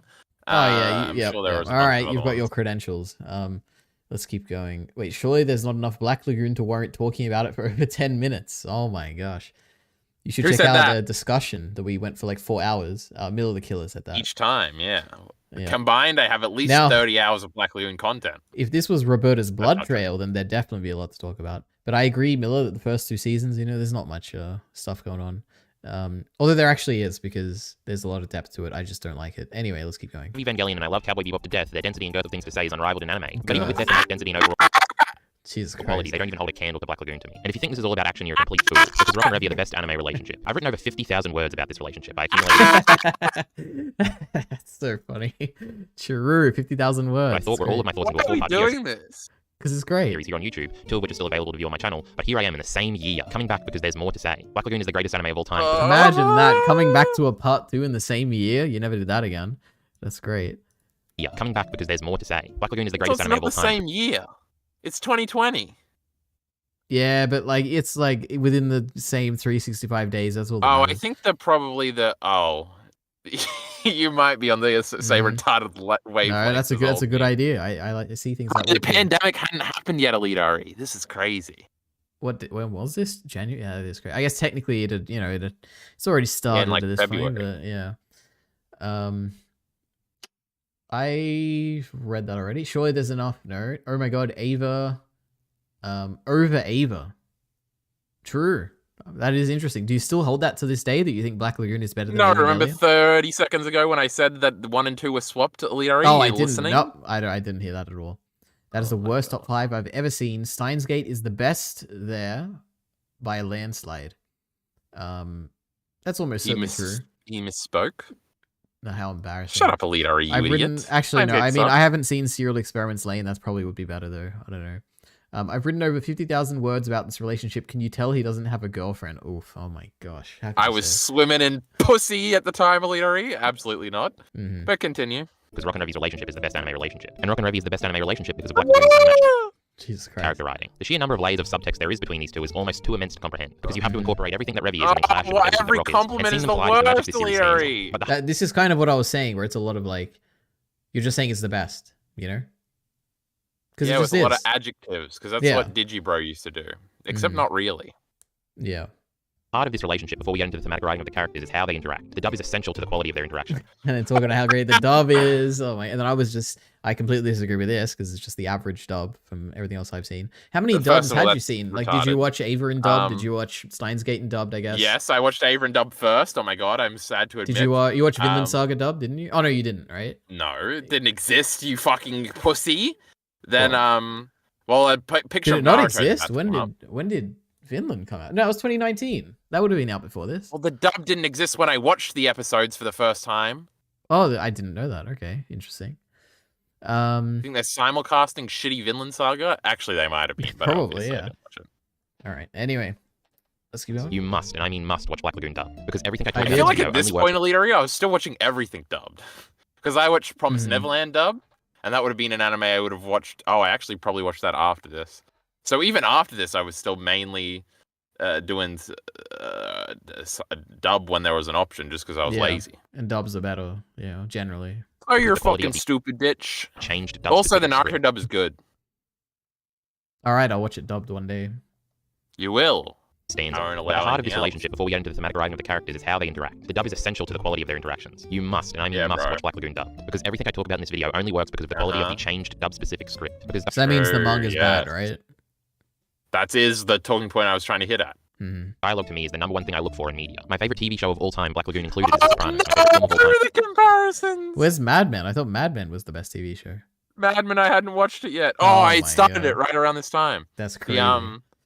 Also, Alita, when I scream, don't pause it, you fucking prick. It's so loud. Oh my god. Is either The Godfather Part 1 or Part 2, and my favorite video game of all time is The Last of Us. One thing that all of these things Oh my excel in God, is their Last of Us collective Part great 2 hadn't dialogue. come The out Sopranos yet? has the best dialogue I've ever heard on TV. The Godfather has True, the best dialogue I I've ever like heard in film. dialogue and more The than Last of Us anything else. I love this talking point. I've heard Also, this. still true to this day. Are you sure this isn't just taken from the video? Part 1 video? It's probably in the Rock and Review one. Wait a minute. It was probably in all my fucking videos back then. I feel like that's like verbatim. You had the exact same thing on screen and you said the exact same thing. Wait, why did I bring up this channel? You're not playing that other video. No, I'll just scroll through it. Rock and Better be on Review fucking mute when you Part 1. open it. Oh, lucky you have a nice warning here about how bad the video is. No, that's... Oh. No, yeah, that is it, huh? But there's Mhm. also another warning in there, I think. Like one from the original. Oh my god, there was a show don't tell thing, you were right. Oh, did you love my Innuendo Studios bit? I didn't even know what you're talking about. That thing where I compare it to all the tropes. Oh, I do remember that. Yeah, I did not like that. Yeah, that was really bad. Just the other thing I'd seen. The other YouTube video I had seen. Oh, maybe you didn't. Maybe it's in another one? I don't know. Part 2? There was a part at the beginning you scrolled over that had sub versus dub up. Yeah. All right. Do we Well, really have to find a Leary? Oh, Jesus I'm on the edge Christ. of my seat. I'm accusing you of self-plagiarism here. I think it's in other videos too. I think it is in like ambiguity in action too. No, that's talking about everything's ending. I think it's also in the Evangelion, old Evangelion video I have. It's not muted, you Structure. fucking idiot. Nope. Ah! No, this isn't Oh even my it. god. I don't know. I'm Anyway. gonna be real. I don't want you as Star Wars world, is you're dead. later. All right. The best dialogue I've ever heard in a game. Black Lagoon's dub is the only anime I would even consider putting in the same category in terms of dialogue as these various things. Cowboy Bebop can try, but Black Lagoon does it better. Bakano can try, but Black Lagoon does it better. True. Black Lagoon dub is so brutal and raw True. and blunt. The performances are great, but they are working with what they've been given. The lines they are given feel natural and God, feel they're at home gonna in the setting. fuck. It makes sense that Roanoke would lead to the most foul-mouthed anime script in existence. Find me another anime that uses the word Yeah, cunt as a it proud matches the setting, that bro. footage? This is really cool. What happened Which there? one? they've been given. The lines they are given feel natural and feel at home in the setting. It makes sense that Roanoke would lead to the most foul-mouthed anime script in existence. Find me Oh, you just like. Oh, you that was a cut it right- fade. Yeah. That's funny. anime script in existence. Because when you do the default fade, Yeah, you like don't gives cut you it the right, previous thing. and- God, yeah. that's so annoying. Yeah. Find me another anime that uses the word cunt, and as a proud Australian, I'll give you an award. Oh, that was a good line delivery there. Swearing in the Kyle. show absolutely makes a difference No, it because it's something wasn't. anime always censors and dubs, but Black Lagoon fully leans into it and it definitely makes the dialogue feel Also, more natural. Illyria, I'd completely forgotten at the time that they say the F slur. Otherwise, I would have been, I would have put that there too, because that's way cooler. Well, But thank anyway. God you didn't remember. That's great. Makes it funnier and it Are makes it you more quotable. I think retarded? that all the time, but the Remember dismissive when fuck you Dutch Revy says plays back that? at Rock in the Submarine gives me euphoria on each listen. It's perfect and it perfectly encapsulates the point I'm trying to make here. And again, the dialogue is what everything we are about to get into stands on. All the deep character related stuff is paltry to me if they are unnatural in the way they portray. Poultry. Poultry! Jesus Christ. Where'd you get that from? That's crazy. That's a thing people say all the time. What the Oh, fuck are wow. you talking about? It because if there's one thing that anime certainly isn't, it's subtle. Naruto explains exactly how he did what he just did because anime largely thinks its audience are morons. Black Lagoon does not hold your hand. The dialogue does not tell you what's going on, but it does portray what's going on. shut And that's what we call up. subtlety. So now let's explain why all these layers make Rock and Revy the best That's relationship what we in anime. call Rock and Revy are subtle. almost never honest with each other. In fact, it's impossible for them to be honest with each other because they can't Oh even my be honest God, with themselves. Berserk There are only a music. few things certain about their relationship. They definitely care about each other and they definitely tread on each other. That's almost all that's certain between the two of them. And this is perfect Tread because that's on what people each do. other, In do fact, they they? take it even a step further because they constantly act in contradiction to what they actually want. To set up the entirety of this video, all I had to do was explore two questions. What does Revy want and what does Rock want? The answers to these questions I've definitely seen this. I don't know. Maybe I just like watched this video. It's possible. Because all this is like coming back to him. Like, yeah, I remember when you said this and I disagreed. Maybe the stuff I was talking about when I was talking about the video being bad, maybe it was this video. But also, this isn't bad yet. So I don't. Okay, wait a minute. Let's keep going. Questions are incredibly complex, and I'm not even sure the characters could answer the questions themselves if they were asked. But I definitely think that they think they can answer it about the other person, particularly Revy to Rock. Revy sees Rock This as is the a good epitome of point. a normal man with a normal life and both admires him and hates him for this. She takes advantage of this Something on the that's exterior. now that I just had an actual Black Lagoon thought. Something that kind of undermines all of these videos is that I think, especially from the most recent watch through, it's almost like Rock doesn't think about Revy ever. Is kind of the interpretation I'm at now. So that sounds really cool. Where it's like, oh, neither of them understand what the other one wants, but they think they can explain what the other one wants, but they're wrong. Rock's not thinking about any of that, but Revy is because she's cool. Wasn't there? No.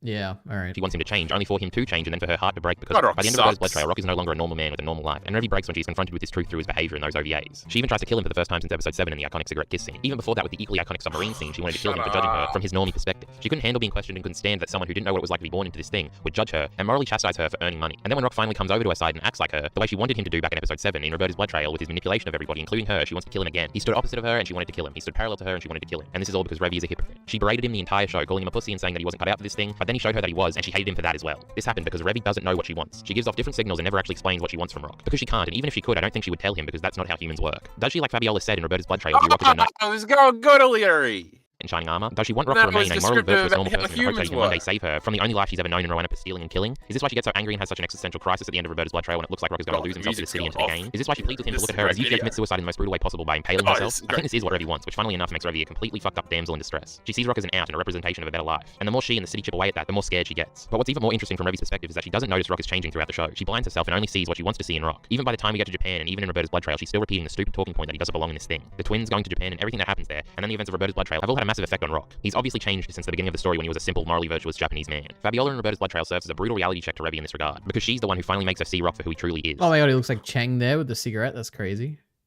Alright. The conceit Oh my of the God, I series, the better sales say line that for the at the series end of would this seem to be video. what happens when a morally virtuous Japanese man is thrust into the underworld and forced to confront it, with a key dynamic being his relationship with this girl who represents all the underworld has to offer. It's supposed to be the interesting interactions of these two polar opposites interacting, but what's truly brilliant about all of this is that by the time Roberta's Blood Trail comes around, we realize that the point of this series was actually to show that the normal Japanese man, this relatable main character, the representation of you in the narrative, is actually exactly the same as this girl, this representation of the underworld, because everyone is capable of becoming like Revy, as Rock does in Roberta's Blood Trail. Fabiola serves as the holy messenger for Revy and the audience. She's the wake-up slap that Revy needed. Fabiola in this scene tells Revy that this person she always talks about, this person that doesn't belong in this thing, the person who isn't cut out for it, she's never met, because the Rock she's always known in her short experience in Roanoke absolutely belongs Pretty to her. cool, He's though. indistinguishable to her from the rest of the filth in the city. It's also entirely possible that that person Revy had projected onto Rock never existed to begin with, because the point is that the filth of Roanoke is in every person. Just only some have to bring it out of themselves to survive, and Roanoke is a place that brings this side out of people. Fabiola then ends the scene making the analogy that Revy wants Rock to be a knight in shining armor, and because of all this subtext, I think she's absolutely right. Revy literally has an existential breakdown after this conversation that leads her into the mindset of wanting to kill Rock again. The value she secretly thought Rock had is gone, and she's extremely angry in that moment, and then she goes to talk to Rock, and he's a zombie. He's so steadfast in his ploy at this point that even though the person he's perhaps closest to in the entire world is sitting there having just been broken and gone through a retroactive depression where she relived getting raped as a child, he stands there emotionless and unsupportive. The person Revy wanted him to be is gone in that moment, and it's almost all her fault, because she berated him the entire God, this time. for being the Berserk person music's she so always wanted cool, him to bro. be, because that's another very important layer to all of this. Revy never says anything even approaching what she actually means, or what she actually wants from Rock, so it's hard to blame Rock for not seeing it. And here's the thing, Revy is a total tsundere. She's only mean Pause to it, him because Elitari. Oh my god. Yep. Oh my god, what, Elitari, She's a huh? tsundere. You're saying your favorite talking point. It's Oh great. my god, did I say that? Go Yep. go back, because I didn't hear the last bit. berated him the Now, entire time. Elitari, Go let's ahead. see if I remember what I originally paused for. What could it have been, Elitari? Something about something. Yeah, I'm not gonna get it, Elitari. Alright. Being the person she always No, wanted him I to be, get because that's 5 more seconds. 5 more Alright. seconds. Fuck! Have you ever watched all of Black Lagoon subbed, says Mill the Killer. There is no chance Kyle has ever done that. He has definitely. I've at least definitely watched a whole reaction to it subbed that had the whole episode in the thingy. Oh, that would 'cause count. this I'd was count the one- that. Yeah. Is a Wild Rush, you know. I think it was sub where the dude asked to see Revy's boobies, Elitari. I'm almost certain that was subbed. Because I remember That's being mad great. about it. But no, I remember watching another dude who was like a fat dude with a beard, and he was also watching the sub. So I've seen it twice, pussy. That's really impressive. Fuck, Elitari. It was actually interesting too. Kyle But I can't saying remember if it was a tsundere funny sounds joke. so wrong. Like, I doubt he knows what yandere is. That's when you like kill a bitch. Let's just play it again. It'll come back to you. Don't worry. Well, is sitting there having just been broken and gone to a retroactive depression where she relived getting raped as a child and stands there emotionless and unsupportive. The person Revy wanted him to be is gone in that moment, and it's almost all her fault. This is because way she berated after him the entire time for being the person she always wanted him to be. Because that's another very important layer to all of this. Revy never says anything even approaching what she actually means or what she actually wants from Rock. So it's hard to blame Rock for not seeing it. And here's the thing. Oh, I remember, Leadery. I knew People not saying what they mean is like the whole thing, because I like the car seat headrest song where they basically say that. And so Ciclet, shout out. You know, he's perking up right now if he hasn't left. So there are a lot of old Kyle Entertainment stuff because I'm constantly talking about how people are or whatever, Leadery. And a lot of it is like, oh, people never say what they mean, bro. Just because that sounds like deep and like, man, because I can never say what I mean, really, Leadery. And also, all my favorite meteors about that, like Evangelion and my favorite songs. So, and I think it probably ties into a whole Digibro thing. So yeah, there's like a through line in all this old shit that I'm remembering now, which is all about that shit. I think it's an interesting point. It is, but it's lame. Total tsundere. She's only mean to him because she likes him and doesn't know how to properly communicate with him, because that's how humans are. By the way, that does also make Revy the best tsundere in anime as well. If we keep this. True. Sorry, Oscar. Oh my god. What? Crazy. You just destroyed your favorite character. That's crazy. Oh my god. There was a moment when I realized Oscar was my favorite character. It must have been after this, but I feel like it couldn't have been. I was already streaming at this point. No idea. Do you like Oscar because I more had than like 3? Wait, who else is there that you like? Because remember, I made a top 10 favorite characters video on the old channel, and Oscar wasn't in the top 10. Because number 1 was Corrado Soprano, number 2 was Tony Soprano, number 3 was Tywin Lannister, number 4 was I think was Michael from The Godfather, and I think number 5 was probably Revy, and I think Edda was number 6 or something, and then I don't think there was an Attack on Titan person on it, and I don't even remember the rest of the fucking goddamn list. You think there's a chance that you recently watched a reaction series to Black Lagoon and that made you think that Revy was better, which inspired this video? No, I don't think I had seen any reactions. Like, all those reactions I watched were in, like, 2015. Oh, okay. Yeah. Like, way before this. Importantly, for this video, I didn't rewatch Black Lagoon at all. So I was recalling it from the notes I made in early 2019. Nice. Which I think is actually good, and this is probably proof that I should do that more often. Because I don't think I get, like, much factually wrong about the show on this thingy.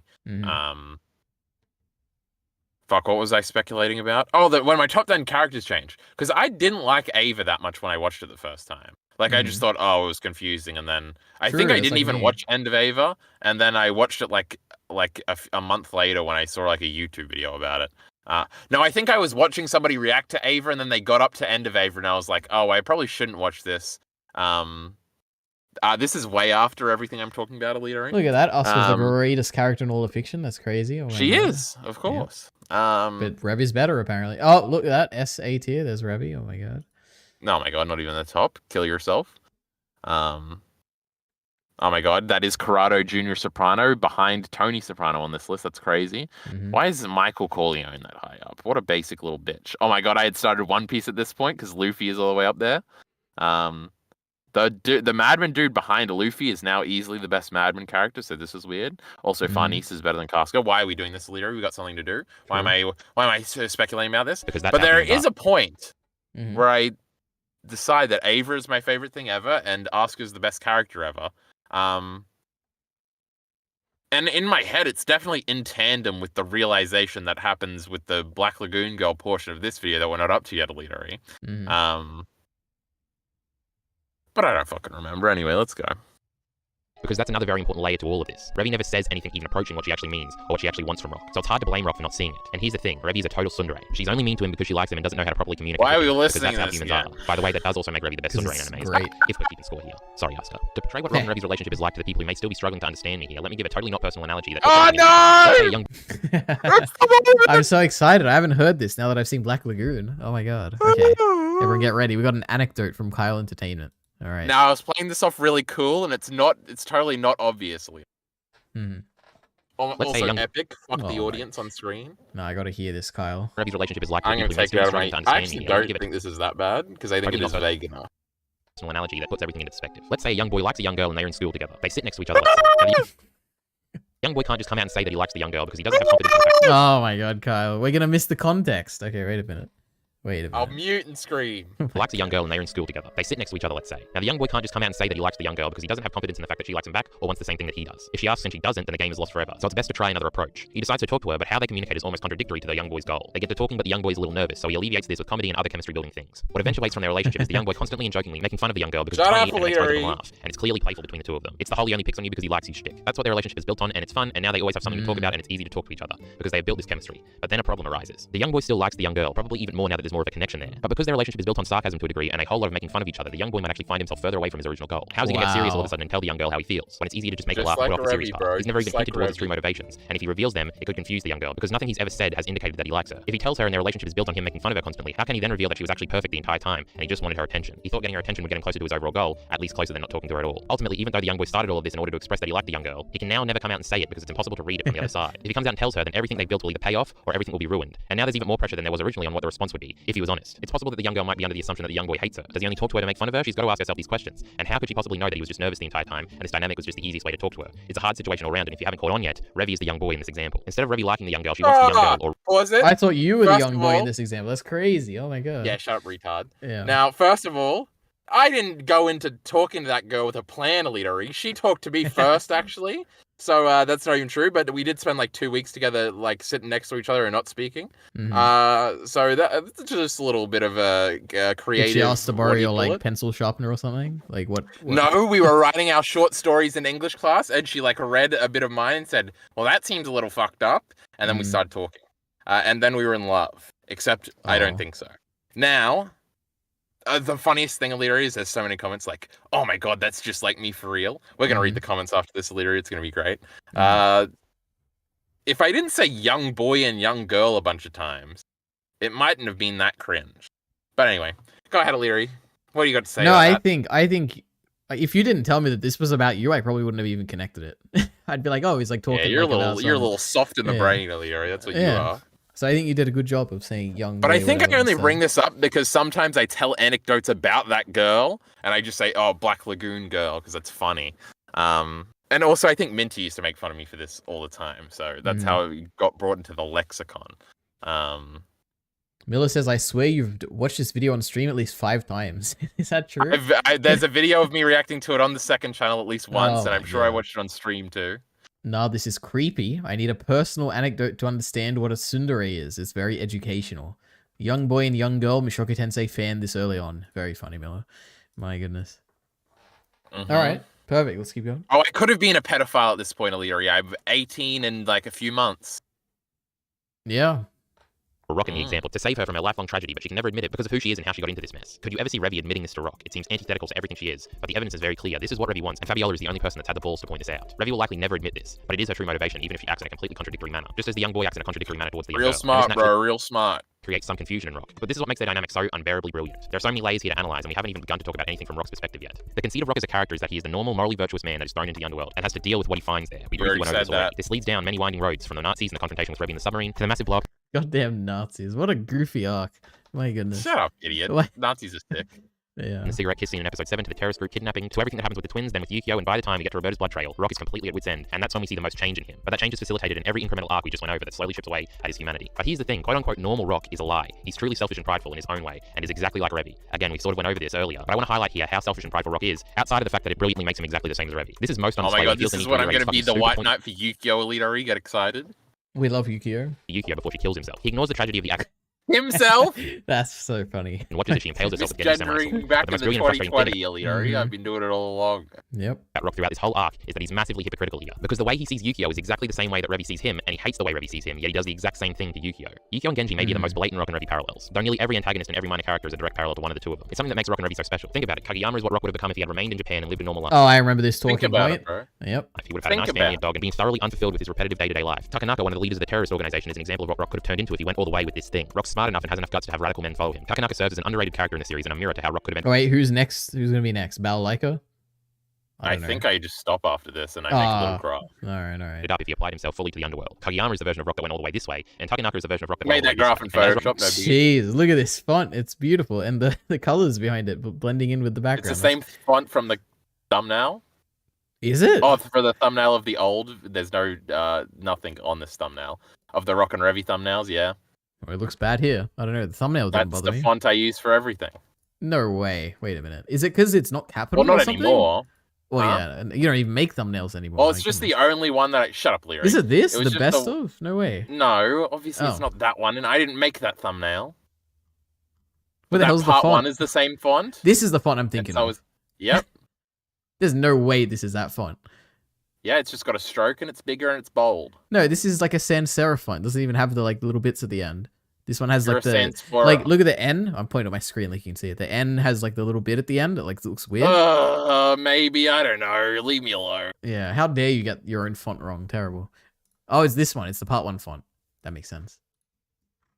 No, they're all Yeah, it the same. is. mate. No, they're not. They're definitely not. All right. Rock usually does, he ends up in the twilight between these two opposites. But as Black Lagoon likes to point out, the difference between all the people on this graph is nearly non-existent. Rock fits in Rowanapa. Anyone can as long as they have a little bit of luck. Every character we meet This is in a the entire retarded reoccurring point, Leary, that they're exactly the same is like cucking this video. That's fine. I know they're like somewhat the same. think I it mean, does- on my list of things I'm cringing at, Leary, it is on the bottom, you fucking moron. But Mm. it's not still fine. Mhm. either tempted by the city or is outright already in its clutches. And the next parallel, and maybe the most powerful parallel to Rock Yukio, presents this dichotomy perfectly. Let's get back to what I was talking about before and tie Revy back into all of this. Rock is a hypocrite because he treats Yukio the same way Revy treats him. Revy constantly says that Rock isn't cut out for the type of work they Wait, let's see that already in its again. clutches. And the next parallel, and maybe the most powerful parallel to Rock Yukio, presents this dichotomy perfectly. Let's get back to what I was talking about before and Oh my god, you're a genius. That's great. Revy back into all of this. Rock is a hypocrite because he treats Yukio the same way Revy treats him. Revy constantly says that Rock isn't cut out for the type of work they partake in, even if she doesn't really mean it like we've already gone over, but Rock doesn't know this and hates that she constantly says this, especially when she continues to do it even way after it's self-evident that he has the potential to be better at this thing than she even is. Revy is a soldier, not a thinker. She couldn't lead a crime family in the city, but Rock could, with patience Not a and little push. thinker. He directly challenges Balalaika and Chang throughout the show, so it makes sense for him to hate it every time Revy says something like this. But he does the exact same thing to Yukio, and it's beautifully hypocritical. Rock babies Yukio. He tries to protect her when she doesn't want to. Jesus, I don't remember that when he hit him with a bowling thing. That's crazy. He says, hypocritical. "Fuck you," and then he hits babies him with the Yukio. He thing. tries to protect her when she doesn't want protecting. Maybe she needed it, but she didn't ask for it, and it's not Rock's place to save her. And as Yukio perfectly points out in that scene when they are alone together in the bowling I'm alley, using Rock doesn't another actually Jeff Buckley instrumental, Leary. want to save her because he likes her, even if the show likes to tease the romantic angle between the two of them. He wants to save her because she represents the last remnants of normality Rock has. And remember, this is all post-twins, so Rock doesn't exactly have much normality left. In Rock's mind, she's a representation of normal, peaceful, simple life in Japan. Yukio is presented as the maybe wife Rock could have had if he remained in Japan. The show, as I already mentioned, plays into the romance angle with them initially. But the simple Japanese housewife, the innocent girl untouched by the underworld, is not who Yukio is. It's not who she wanted to be, but Rock thinks he understands Yukio better than Yukio does. Oh my gosh, the Death Note scene at that little thing, which I edited in, it looked the same. Crazy. Leary, you were wrong. Revy thinks You she were knows who wrong. Rock is better than Rock does. It's a massive fucked up triangle of projection and manipulation and self-pity and hypocrisy, and it's so fucking interesting to watch. And Black Lagoon shines in what I've termed the explosion of emotion scenes. That's exactly what this scene is. What's wrong with explosion of emotion scenes? Because it's cringe. It's the best part of Mushoku Tensei when Paul and Rudy fight. in What season I've 1. termed. Is that's Of exactly what what the I've scene with the stand-up with termed. Balalaika is, and that's exactly what the scene in the No, bowling alley Leary, with you Rock and stole Yukio that whole concept for your stupid, shitty My Hero Academia video, remember?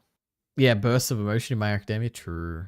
It's Yukio calling Rock out on his bullshit hypocrisy. And the moment she tells him that she hates him is so satisfying to me because in that moment I hate Rock too. And it's such a human mistake for him to make. How could someone be so laughably shut unself-aware and up. not realize that exactly the way he feels towards Yukio is the way Revy feels towards him? To Rock, Yukio represents a possible love interest in a normal life setting and all the simple draws that come along with that. And to Revy, Rock represents this same idea. But none of them ever admit any of this. And it just sits in the subtext perfectly marinating for you to think about forever. And then that final scene where Rock has to get his hypocritical point out before Yukio kills herself is perfect. The piece of shit can't resist. He has to try and convince Yukio that he was right all along before she impales herself with the fucking samurai sword. And it's all for his pride. It's all to be proven right. Yukio dies and Rock thinks it validates everything he told her. She wasn't cut out for Rowanapa, she never reached Rowanapa. And in this arc he isn't forced to confront his hypocrisy. Then in Roberta's Blood Trail we get presented with Fabiola and Garcia, another parallel couple to Rock and Revy. They are a pairing similar to Rock and Revy on the surface, but the arc demonstrates how different the two pairings really are. It does this by making our main characters look like monsters in the faces of these children. Rock does ultimately save them both from going down the same path as he and Revy did, but it's only a byproduct of his ongoing personal feud with Chang. He may save everybody at the end of Roberta's Blood Trail, but his main motivation was saying fuck you to Chang because Chang attacked his pride. Something Chang only did funnily enough because Eda posing as a sis in the faces of these children. Oops. Rock does ultimately save them both from going down the same path as he and Revy did, but it's only a byproduct of his ongoing personal feud with Chang. He may save everybody at the end of Roberta's Blood Trail, but his main motivation was saying fuck you to Chang because Chang attacked his pride. Something Chang only did funnily enough because Eda posing as a CIA agent attacked his pride because wouldn't you know Chang is another Rock parallel. There's a reason they look nearly identical. Rock didn't save everyone for the moral. Wait, do they? Wait. They both look like a bunch of... I'm not going to say it, Leary. Yeah. Do we ever see Chang without glasses? They both have like the same haircut, bro. And they're both... Oh yeah, I guess they look pretty similar. Yeah, similar. I never clocked that. There's ever. no way I didn't say that to you like 3 times now, stupid fucking... Yeah, this was like 6 months ago though. I don't remember. Where is it? It's like all right. 2 weeks ago. lie to himself and say that he did it in a foolish attempt to prove Chang wrong. Rock's obsession with saving people that starts with Revy and moves on to Garcia the first time they meet, then onto the twins, then to Yukio, then back to Garcia and Fabiola is born because he couldn't save Revy, which is funnily enough what Revy actually wanted. Rock just didn't know enough about Revy when he tried originally, and Revy didn't realize what he was trying to do at the time. Rock tried helping Revy by talking to her and trying to understand her, which naturally led him to questioning her morally ambiguous actions with his standard moral virtue. Revy saw this as someone privileged, judging her from the outside, not understanding her struggle and how she got into this mess, which really pissed her off. See example 101, the submarine scene. That's where Rock questioned Revy for grave robbing and Nazi soldiers, and she gives that speech I love so much. After that, she goes into a Nazi killing trance and even nearly kills Dutch. Rock hated feeling helpless in that situation, and after he patches things up with Revy after their massive argument in episode 7 that leads to the cigarette kiss, not the scene but the actual kiss, he tries to overcome his guilt of not being able to save Revy by trying to save Garcia and the twins and Yukio, and he fails a few times and it breaks him, but eventually at the end of Roberta's blood trail he wins. He somehow saved Roberta, who murdered tons of American agents, the American agents themselves, and Garcia and Fabiola, but the feeling doesn't resonate with Rock, it doesn't fulfill him, and he can't figure out why even up to the post-credit scene in the final episode. But he feels unfulfilled because at some point in the series, likely after the twins and in Japan, it stopped being about saving people for Rock and started being a pride dick measuring contest with Balalaika and Chang for Rock to flex his abilities. As each encounter chipped away at Rock, he lost sight of his original goal, saving Revy, and pursued saving other people as a substitute, only to lose sight of his goal along the way, just like Revy did. She was drawn to Rock because he represented someone who could save her, but as the series progressed, he confronted her with her humanity, which made her angry, and she slowly lost sight of the goal of using Rock to get out, and the only thing she has left of that original goal is that line she keeps repeating about him not belonging here, because subconsciously, it's her telling herself that he's still her only hope. They both progressively lose themselves and lose their original motivations of saving and wanting to be saved. But that's where it all perfectly comes full circle with both of these two. They actually did want the same thing the entire time. The young girl actually did like the young guy. They didn't have to do this dance, but tragically, just like with the young girl and the young boy, Rock and Revy may never actually admit this to each other. And what we are left with at the end of the series is almost I forgot about that part. show is a post-credit scene after the final episode of the OVAs, in which Revy is seemingly calmed down from nearly killing Rock earlier, and they have a moment where they both shoot using gun hands into the city, looking out from the ship in the dead of night. Symbolically, in this moment, they agree that whatever happens next, they'll do it together, because ultimately they may not know what the other thinks of them, but they both know themselves that they care about each other, and that they will both feel comfortable facing whatever comes next together, rather than apart. And that's basically the argument for them being the best relationship in anime right there. But there is more if you want to add another entire layer of bullshit to think about, which I didn't even discuss in the video. You could ask the question, is their relationship platonic or romantic? Does running away together entail a romantic relationship? Probably, but not definitely. There's just so much to think about regarding these two before you even get to the romantic or platonic discussion. But most importantly, guys, just remember that Black Lagoon is just a dumb action show with nothing to say. Isn't the anime community disgusting? Black Lagoon, what best guy ever did with Gurren Lagann. Finally, wait a minute, I gotta hear that again. Wait a minute. Probably, but not definitely. There's just so much to think about regarding these two before you get to the romantic or platonic discussion. Right now, but I'm speaking over it. Fuck you. But the Black Lagoon is just a dumb action show with nothing to say. Isn't the anime community disgusting? And I refuse to stop until I've done with Black Lagoon what best guy ever did with Gurren Lagann. Finally, to conclude, all of this is why this is the best relationship in anime. Better than Spike and Faye, better written than whatever better than Isaac and Yuria, better than Goku and Chi-Chi, Vegeta and Bulma, Kushina and Minato, better than Thorfinn and Gudrun, and better than Guts and Cass. Maybe you won't go that far, oh my god, see that subversion? Oh my god, we gotta hear that again. All of this is why this is the best relationship in anime. I just remembered I had my headphone out and then I put it back in the speaker when I remember what I do with the Guts and Cass thing. Better than Okuban Kurusu, better than Isaac and Yuria, better than Goku and Chi-Chi, Vegeta and Bulma, Kushina and Minato, better than Thorfinn and Gudrun, and better than Guts and Cass. Maybe we won't go that far, but I would consider it. But only the manga version of Guts and Cass. So the anime thing still stands. That's how much I love this pairing. It's Guts and Cass levels in my opinion, and our whole video is talking about that relationship as well. But ultimately, none of this story really matters. Alright, it's over. The dialogue is so good. I wouldn't have thought about this show and about this pairing as much as I have, or written about this show and this pairing as much as I have, without first being hooked by the great dialogue. Because as I hope I've made abundantly clear, everything in this show stands for truly medium-defining dialogue. And to me, it's hilariously ironic that anime's greatest export, in my opinion, is only anime's greatest export for an element that seemingly is antithetical to it being anime. But with all that being said, if you enjoyed the video, Patreon is the way to go. If your patrons specifically outline that you want more Black Lagoon content, it's far more likely for it to get made. Plus $5 and up patrons get an extra video a month. Maybe it could be an extra video. Who knows? The support links in the description. Isn't this a lie? Shouldn't you like edit this out of the video since that's not true anymore? What if someone sees this and they're like, oh my god, I get an extra video every month, let me subscribe to the Patreon, and they do that? Scam them and say, look at dates, retard. Damn. Alright, well that was a video. I think it was I think the it's best video you've ever seen. It is actually, Oh I think god, this there's is like way the most better than the popular actual... parts. Oh yeah, there is, yeah, true. This is way better than the recap video. Fast and his ploy at this point that even though the person he's perhaps closest to in the entire world is sitting there having just been broken and gone through a retroactive depression where she really I think someone probably linked the timestamp. Oh my god, it's the rape scene. It's unironically the rape scene. Why are you scrolling all the way down? Because the way he sees Yukio... Added comments? I'm not illustrating the use of your... Wait. I'm not illustrating this use your imagination. I took this seriously when I laughed at... Wait, I took this seriously when I laughed at this for some reason. What? It's the thing where I say I'm not illustrating this in the video, you fucking idiot. I took this seriously when I laughed at this for some reason, sometime. They just thought it was funny, Illyri. How about you get that through your I took this seriously when I laughed at this for some time. No, I'm not understanding, but you know what? You liked it, so this was a really good comment, I'm sure. I've gone through with... Oh my god, We're not reading these fucking comments. I've gone through this with someone I know to a scary degree. I'd like to think we both care for each other as much as humanly possible, but we'll never open our hearts. Is this Black Lagoon girl? That's crazy. Oh my god. Jesus Christ. Alright, I'm turning you down a bit. As much as humanly possible, but we'll never open our hearts because of our pride and history of bashing each other. We'll be keeping our connection to the end, though, without a fairy tale ending, but our bond will last a lifetime. I never understood why I valued this anime so much, but you've helped me out very much here.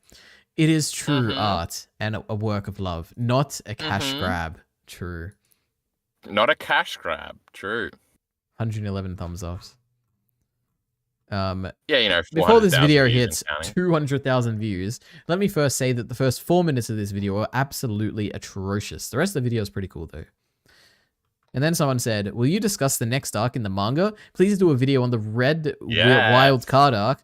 I don't know if you remember, but before your Black Lagoon videos got deleted for the first time, I left a comment about Edda's overall nature and why she acts the way she does. So I would love to hear your thoughts on her and Edda's role in the next arc. Please and thank you. And then you said, oh my god, Edda's in the next arc. I still haven't read any of Black Lagoon manga, but I do plan on reading it in the future. True. Crazy. And the future is now. I just got it. He's her rock. And then you... That's pretty funny, bro. Commented, like you're doing the stream whenever you hear yourself. It's crazy. You're so consistent. 2 different emotions, I think. Well, that was kind of crazy. There goes Kyle. Did I like accidentally kick him or something? I don't even know. I right-clicked him to turn the volume and then he left. So anyway, I don't think Kyle even rewatched Ava after this. So I read, no, this is creepy. Was this not a concept you got from after reading One Piece? I have no idea. That's a Kyle question. That's crazy. A better relationship than Goku and Chi-Chi. Yeah, how could that be possible? They're great. All right. I guess that's that. What's this? What's this Sutek video? Discord crashed? Oh my god. I guess.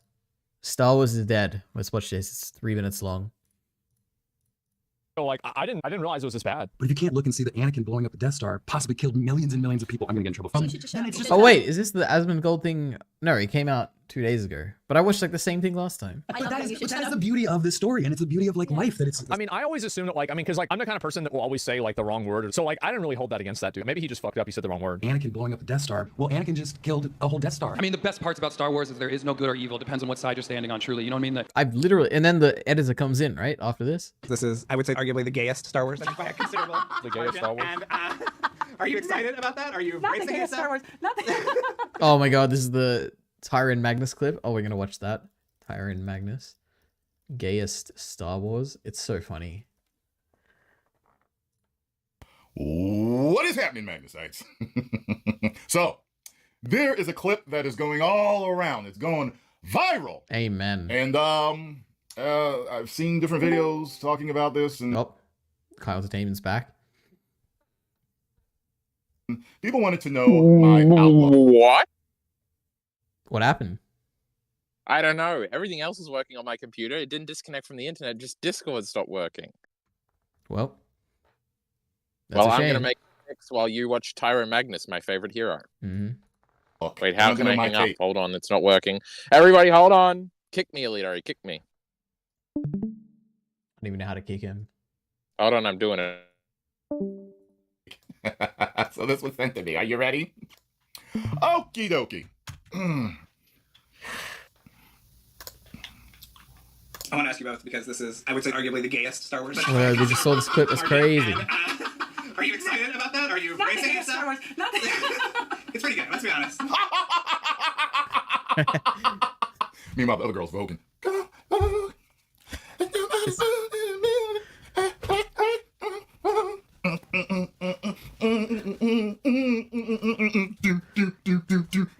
It's crazy. He does it for so long. What a guy. What a guy. My goodness. What was the other one? There was another really funny one where he's like sleeping for the first like minute of the video. It's great. We love it. He's a comedian. What even was this scene? I guess we'll never know. Okay. Close that. All right, let me go back to my list of document things here. I have some stuff we could talk about, but that's for Mushoku Tensei spoiler stream eventually, not today. I have my whole stance on piracy thing. Now, Elite, you know... Yeah, welcome back. To actually delete Discord, to quit Discord, you got to do a little thing on the side. You taught me that one time. Yep. You gotta So quit I it. was just like closing the window and then opening it and Oh wondering my why it wasn't God. resetting, and Yeah. then I figured it out. You're a boomer, but that's okay. Okay, boomer. Mm-hmm. Okay, continue, O'Leary. So likes are private on Twitter is another topic I have. Isn't that crazy? Oh my God. Oh, they are. I don't have anything to say. It's just crazy. Yeah. I mean, it's not really that crazy. End of topic. Okay, next up we have The Boys is back. The Boys is a superhero TV show. It's on season 4. We love it. And just Season for 3 this was segment, great. O'Leary, I watched the whole thing. Yep. So we're going to talk about it. So Kyle, who are your favorite characters from The Boys season 1 to 3? Homelander, he's my favorite, and then we've got the girl that he like sexes in the beginning, but it's not very nice. Wait, what do you mean? The one He where like he's drinking pressures the a milk? young lady into sexual acts. Oh, I don't even know. No, I think you're thinking of when the Deep does that to Storm. What's her name? Jesus, Starlight? Sounds like it. Yeah. True. So you really like her? You like Starlight? She's your second favorite? That's crazy. Okay. Yep. Mhm. And the Deep. And the Sounds Deep, like a yeah. creepy name. I guess he is a comedy character. You probably would like that. Why haven't you seen The Boys? I feel like that's right up your alley. Because it's lame, and I already watched a half in the bag on it. Oh, okay. All right. Oh, and I watched some superhero shit. Because it's like a satire, a political satire or whatever.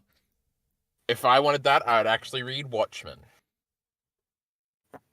Is that like oh my a god, political Leary, I hate satire? it when it doesn't send my messages like that one, where I tried to send it a little while ago, but I then I love must have Tyrone. misclicked.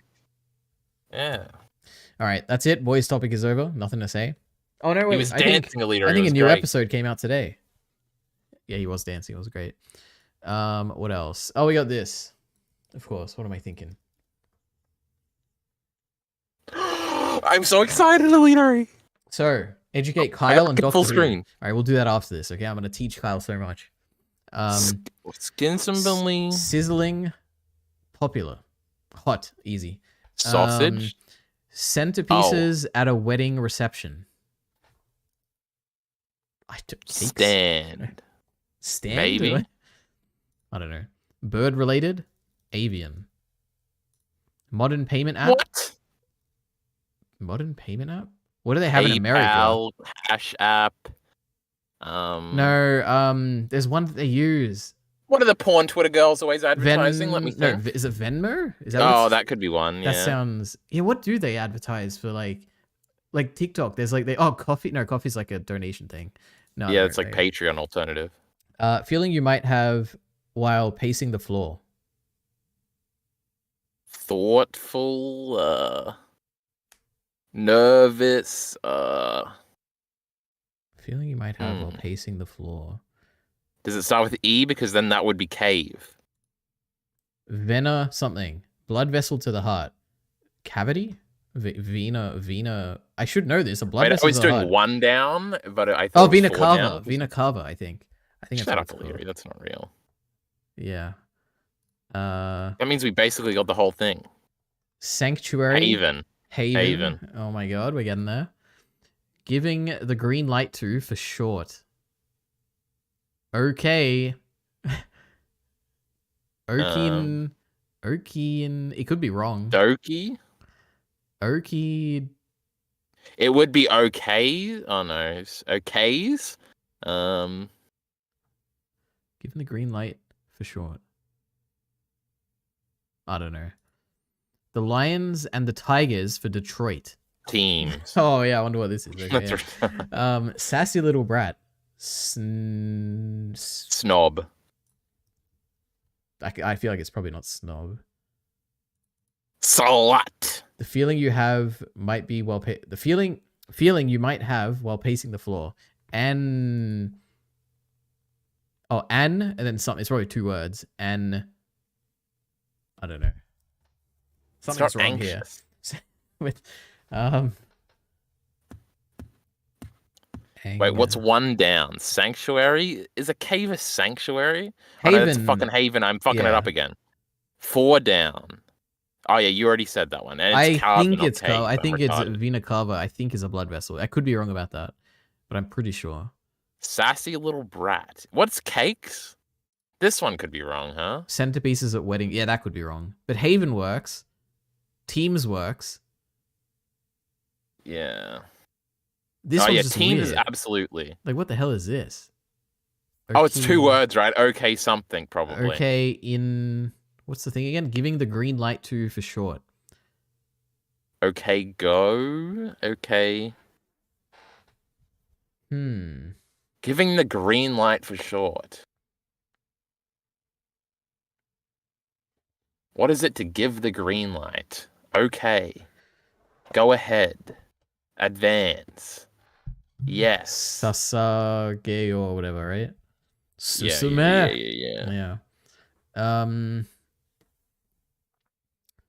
Should we check the chat? All right, let's read the chat. So You're still going, a long stream. Did you start Shogun yet? no, I haven't, but I will very soon. Can you remove this This is the segment best from your segment, stream, Miller? please? No, Shut up. absolutely not. I enjoy this the most out of everything. Okay, except I like the Doctor Who theorizing because I spent a bit of time with that. Okay. Oh, Alira, you should make a YouTube video out of our reaction we just did and say torturing Kyle Entertainment with his old videos. Why Then don't you just can put do it a on little secondary NT? thumbnail? Oh my god, Alira, don't tease me. But because it's gonna get a lot of views on your channel. No, he definitely wouldn't. No Black Lagoon content yet on your channel, Alira, and it's a travesty, frankly. Maybe one day. But shut up, we're doing a crossword. Oh my god, it says it at the top. Did you ever notice that? Oh no, I didn't. Venmo That's could crazy. be wrong. But also probably not because Carver is probably true, and also Haven is pretty good. I doubt And 8 ends in a teams. B. This is definitely true. This is Get rid of all snob. seems alright. See, snob could be Well, wrong. get rid of yeah. the B. What about avian? What the fuck is that? Bird related. That's pretty good. I think it's gonna be that. Feeling you might have while pacing the floor. And What could 5 down be? sassy little brat. Snow. Snooze? Snay? Like, there's no letter that works there, right? Snock? Snov? Alright, cakes could be Snow? wrong. It might not be Snow? cakes, but it might be... No, it wouldn't be snow. Sassy little brat, no. Snow White was a sassy little brat. So cakes might be something else. Cake. Oh, it definitely is snot. Is Heath it? just said that, by the way, yeah. Like a Snot? snot-nosed brat. Oh, yeah, it is. Okay, yep. Heath, you're a genius. 8 over. Angst. Oh my god. God. Easy. Thanks to Heath, we did it. I want to do another one. Okaying. Yeah, true. Kill yourself. No, that's an okay one, I think. I think because it's like giving the green light, I'm okaying that. That's fair. Oh, I guess. I was thinking Yeah. okaying isn't a word, but if you're okaying that, I guess that is a word. Yep. Oh my god, limited offer 50% off your first year of games. Crazy. How much do you think you pay for a year of games? I'm gonna assume it's like $5 a month, which would be like, how much is that a year? More than a lot. Let's see. You know, somebody's got to think of these games, Leadery. So it's usually $30 a year. Now it's $15 a year. Not bad. That's- Okay. Yeah. It's a bargain. That's less than Netflix. We can't do the main crossword, right, Leadery? That's like banned. Oh, that's not. I just clicked the mini one. I'm an idiot. I think it's too difficult, right? Oh, I can't even do it anyway. I need to sign up. I want to do a crossword. Peter Jackson? Question mark, question mark, question mark? Absolutely not. B. Evie 5 wants us to do down. another one too, Leary. Angst, Settled. okay, WTF, do it. I can't do another one. It's locked. We can. I'm sure if you look up crossword online now, we can find one. All right. Oh my god, this is going to be our entire careers from now on. We're the crossword guys. Oh wow, Daily every newsletter Yes. has one. It's a competing That's website. crazy. It's a news thingy. It has its own. This don't look as good. Yeah, this isn't a. That's a bit of a glitchy website. This one's looking promising. Today. Oh Jesus Christ! We want a mini. Why one, can't I yeah. see the screen good? Mini crossword. Oh, good. The Los Angeles Times has one. All right. Oh, this is It's perfect. exactly the same. Okay. Like muggy air. No idea. Hothead. Hothead. Um, Redhead. Ranger. there's no way it's Ranger. Cheer for opera. Cheer for opera star Jose Carreras. We'll be able to get it with context clues. Olivia. Wrinkly Calm down. Tangello. Well, this is the difficult one. Olivia. Conference You gotta put leader. out- Head. Conference leader. Head? Or chair or something, I don't know. Head? Saigon Soup. The fuck? Christine of Fleetwood Mac. Like her last name? Even a little. Fleetwood Mac is a band, Elite, you idiot. I believe you. A guy and a girl? Mournful song.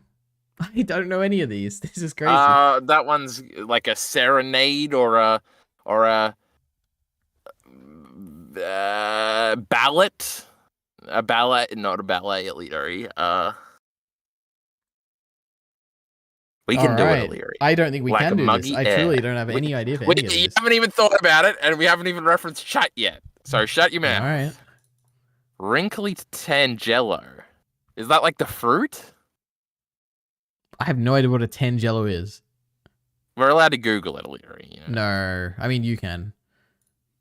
Conference Border leader? on. Nah, this What is five? too difficult, Kyle. There's no way we're getting this. Shut up, shut I'm up. gonna read the Calm chat. down. Border on. We can read the chat. Saigon 2 PHO, Ebby is saying. That one was fun. So that'd have to be 4 down. Pho? What is PHO? What does that mean? Oh, what does that He's even mad mean? about it. PHO. I don't even know. God, rechat you. One I don't know what across that is word means, smog. but- That makes sense. Wait. Well, it doesn't anymore. No, it doesn't. PHO must be wrong. What is? I don't know what PHO means. Saigon soup. Pho? Faux show? I don't know what this means. Could head, it be head is goo? probably wrong as well. I don't. Doom? What? No, goo, where foe is. Could be goo if it's smog. Maybe. Smog yeah. might not even be right. Pho is Vietnamese ramen. Oh well, that makes sense. So what ends with P that can describe muggy air? Slop? Slap? They end No. in P.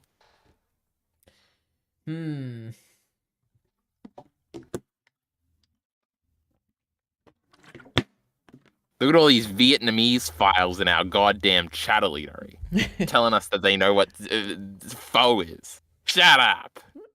Hothead 5 over ends in H. Nothing ends in H. I mean, a lot of words do. meanie. We're absolutely not getting this. Shut up, Elite. We're not There's no getting up way. yet. Conference leader. We could get this. We'd need other clues to check that it's correct. Yeah. A mournful song is an easy one. I'm sure about 4. Okay, and he says my name ends in H. Is what he's saying. I think crazy. And starts with H. Oh my god, it literally fit in Shut up. here. Oh my god. Wait, what was the It's full literally one? a hothead, Heath. Oh, it's the one we already have. Shut up, chat. Border on. How did we not see this one before? I've said that about 5 times, Leadery. Border on. 6 across is the stupid thing we're never gonna get. 5 across is hothead. Oh, it is. Oh no, it's not. It doesn't fit. No, that's the fucking. It'd be problem, crazy if idiot. it fit though, wouldn't it? Hothead question Oh, mark? Hothead, yeah. yes. Head makes sense for the bottom one, I think we're saying. Okay, yeah. I think it might be right. We may as well, because Border you know, on. just nothing ends in H. Nothing with 4 letters ends in H. Mournful song. Ending in E. Sorry. Even a little. Sorry. Even a little. I don't remember this either.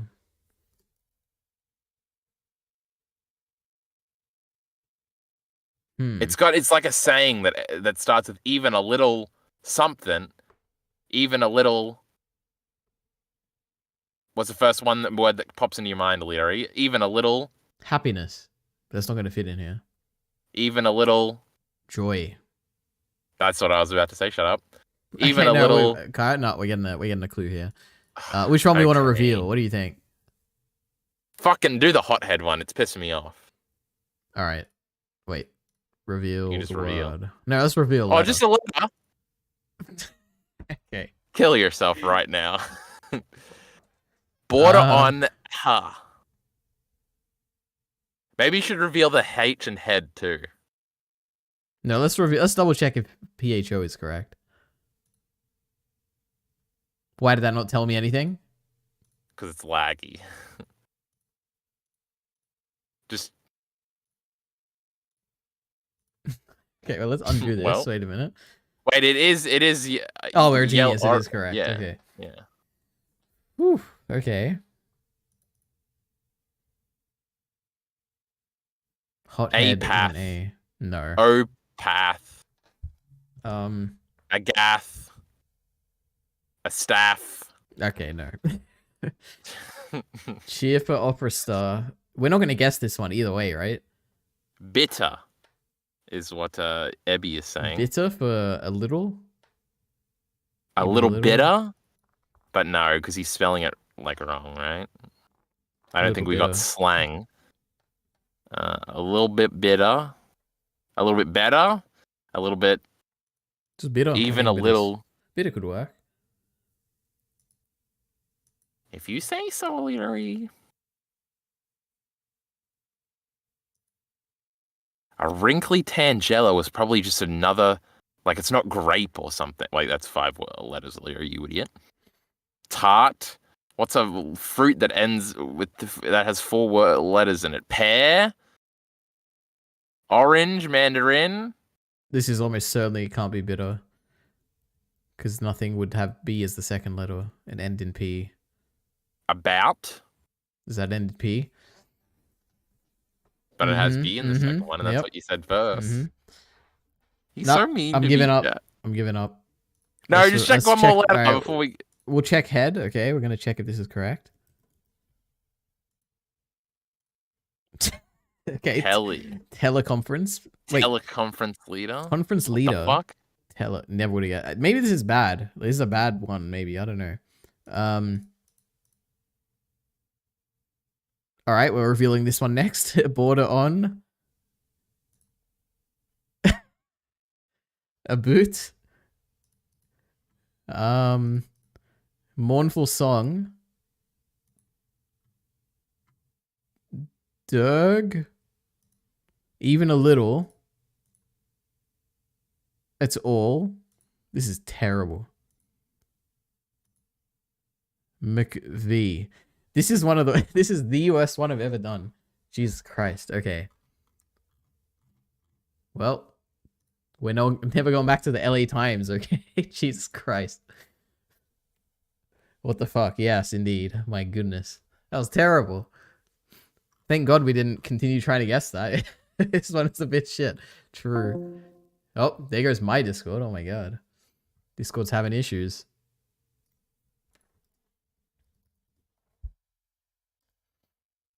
All right. My God. I should probably end this. It's been a while anyway. Very long.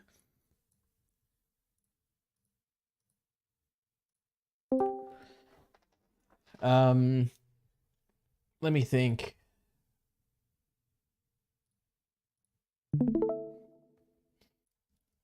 Is there anything else I had to do? I'm getting quite hungry as well. How Free Ren's magic system learns from science. We might watch that next time. AI's Dirty Little Secret. We already watched that. Badass Women. We could watch that next time. Crazy. Do another? No, we're done for now. Doesn't count. Did you watch The Boys? No, I haven't. I might watch it after this. I don't know. We'll see. I'm mad, Alita. Yeah, we got disconnected. And our puzzle was terrible. Unbelievable. We hate the LA Times now. We what's the one we use? Is it the New York Times? Oh my God, where's my document? It is. We love the New York Times. All right. So, thanks for coming. I should probably upload that Doctor Who theory video, maybe in the next like hour or something, and you know, maybe someone will enjoy it. And just wait. You're gonna watch the episode, guys, and you're gonna be like, Ari is a genius. He predicted it. He predicted that the soul of the TARDIS was expunged by Sutek and was placed in Ruby's mother, which created Mrs. Flood, who happens to be Susan. And Ruby is therefore the Doctor's daughter. Just wait, it's gonna be great. Anyway. I'm mad, True. I want a Mahito Pop vinyl. That's sick. Oh my god. Dumbest answer I've ever seen. That is true. In a claw machine in the city a few weeks ago. That's pretty crazy. Oh my god. I think the last time I won a claw machine thing was in Japan. And that was after many attempts. Discord is fucked on a buck and a stack. Alright, if you say so. Anyway. That's enough of that. I thought I just ended the stream, but I didn't. Just because I left Discord. I don't mind the idea she's his daughter. Just wait, you'll see. I'm gonna be a genius. Everyone's gonna look at me. They're gonna be like, Ari, you predicted it all. But not the rest of that. It was sick. I mean, a victory is always sick, you know? The claw got stuck.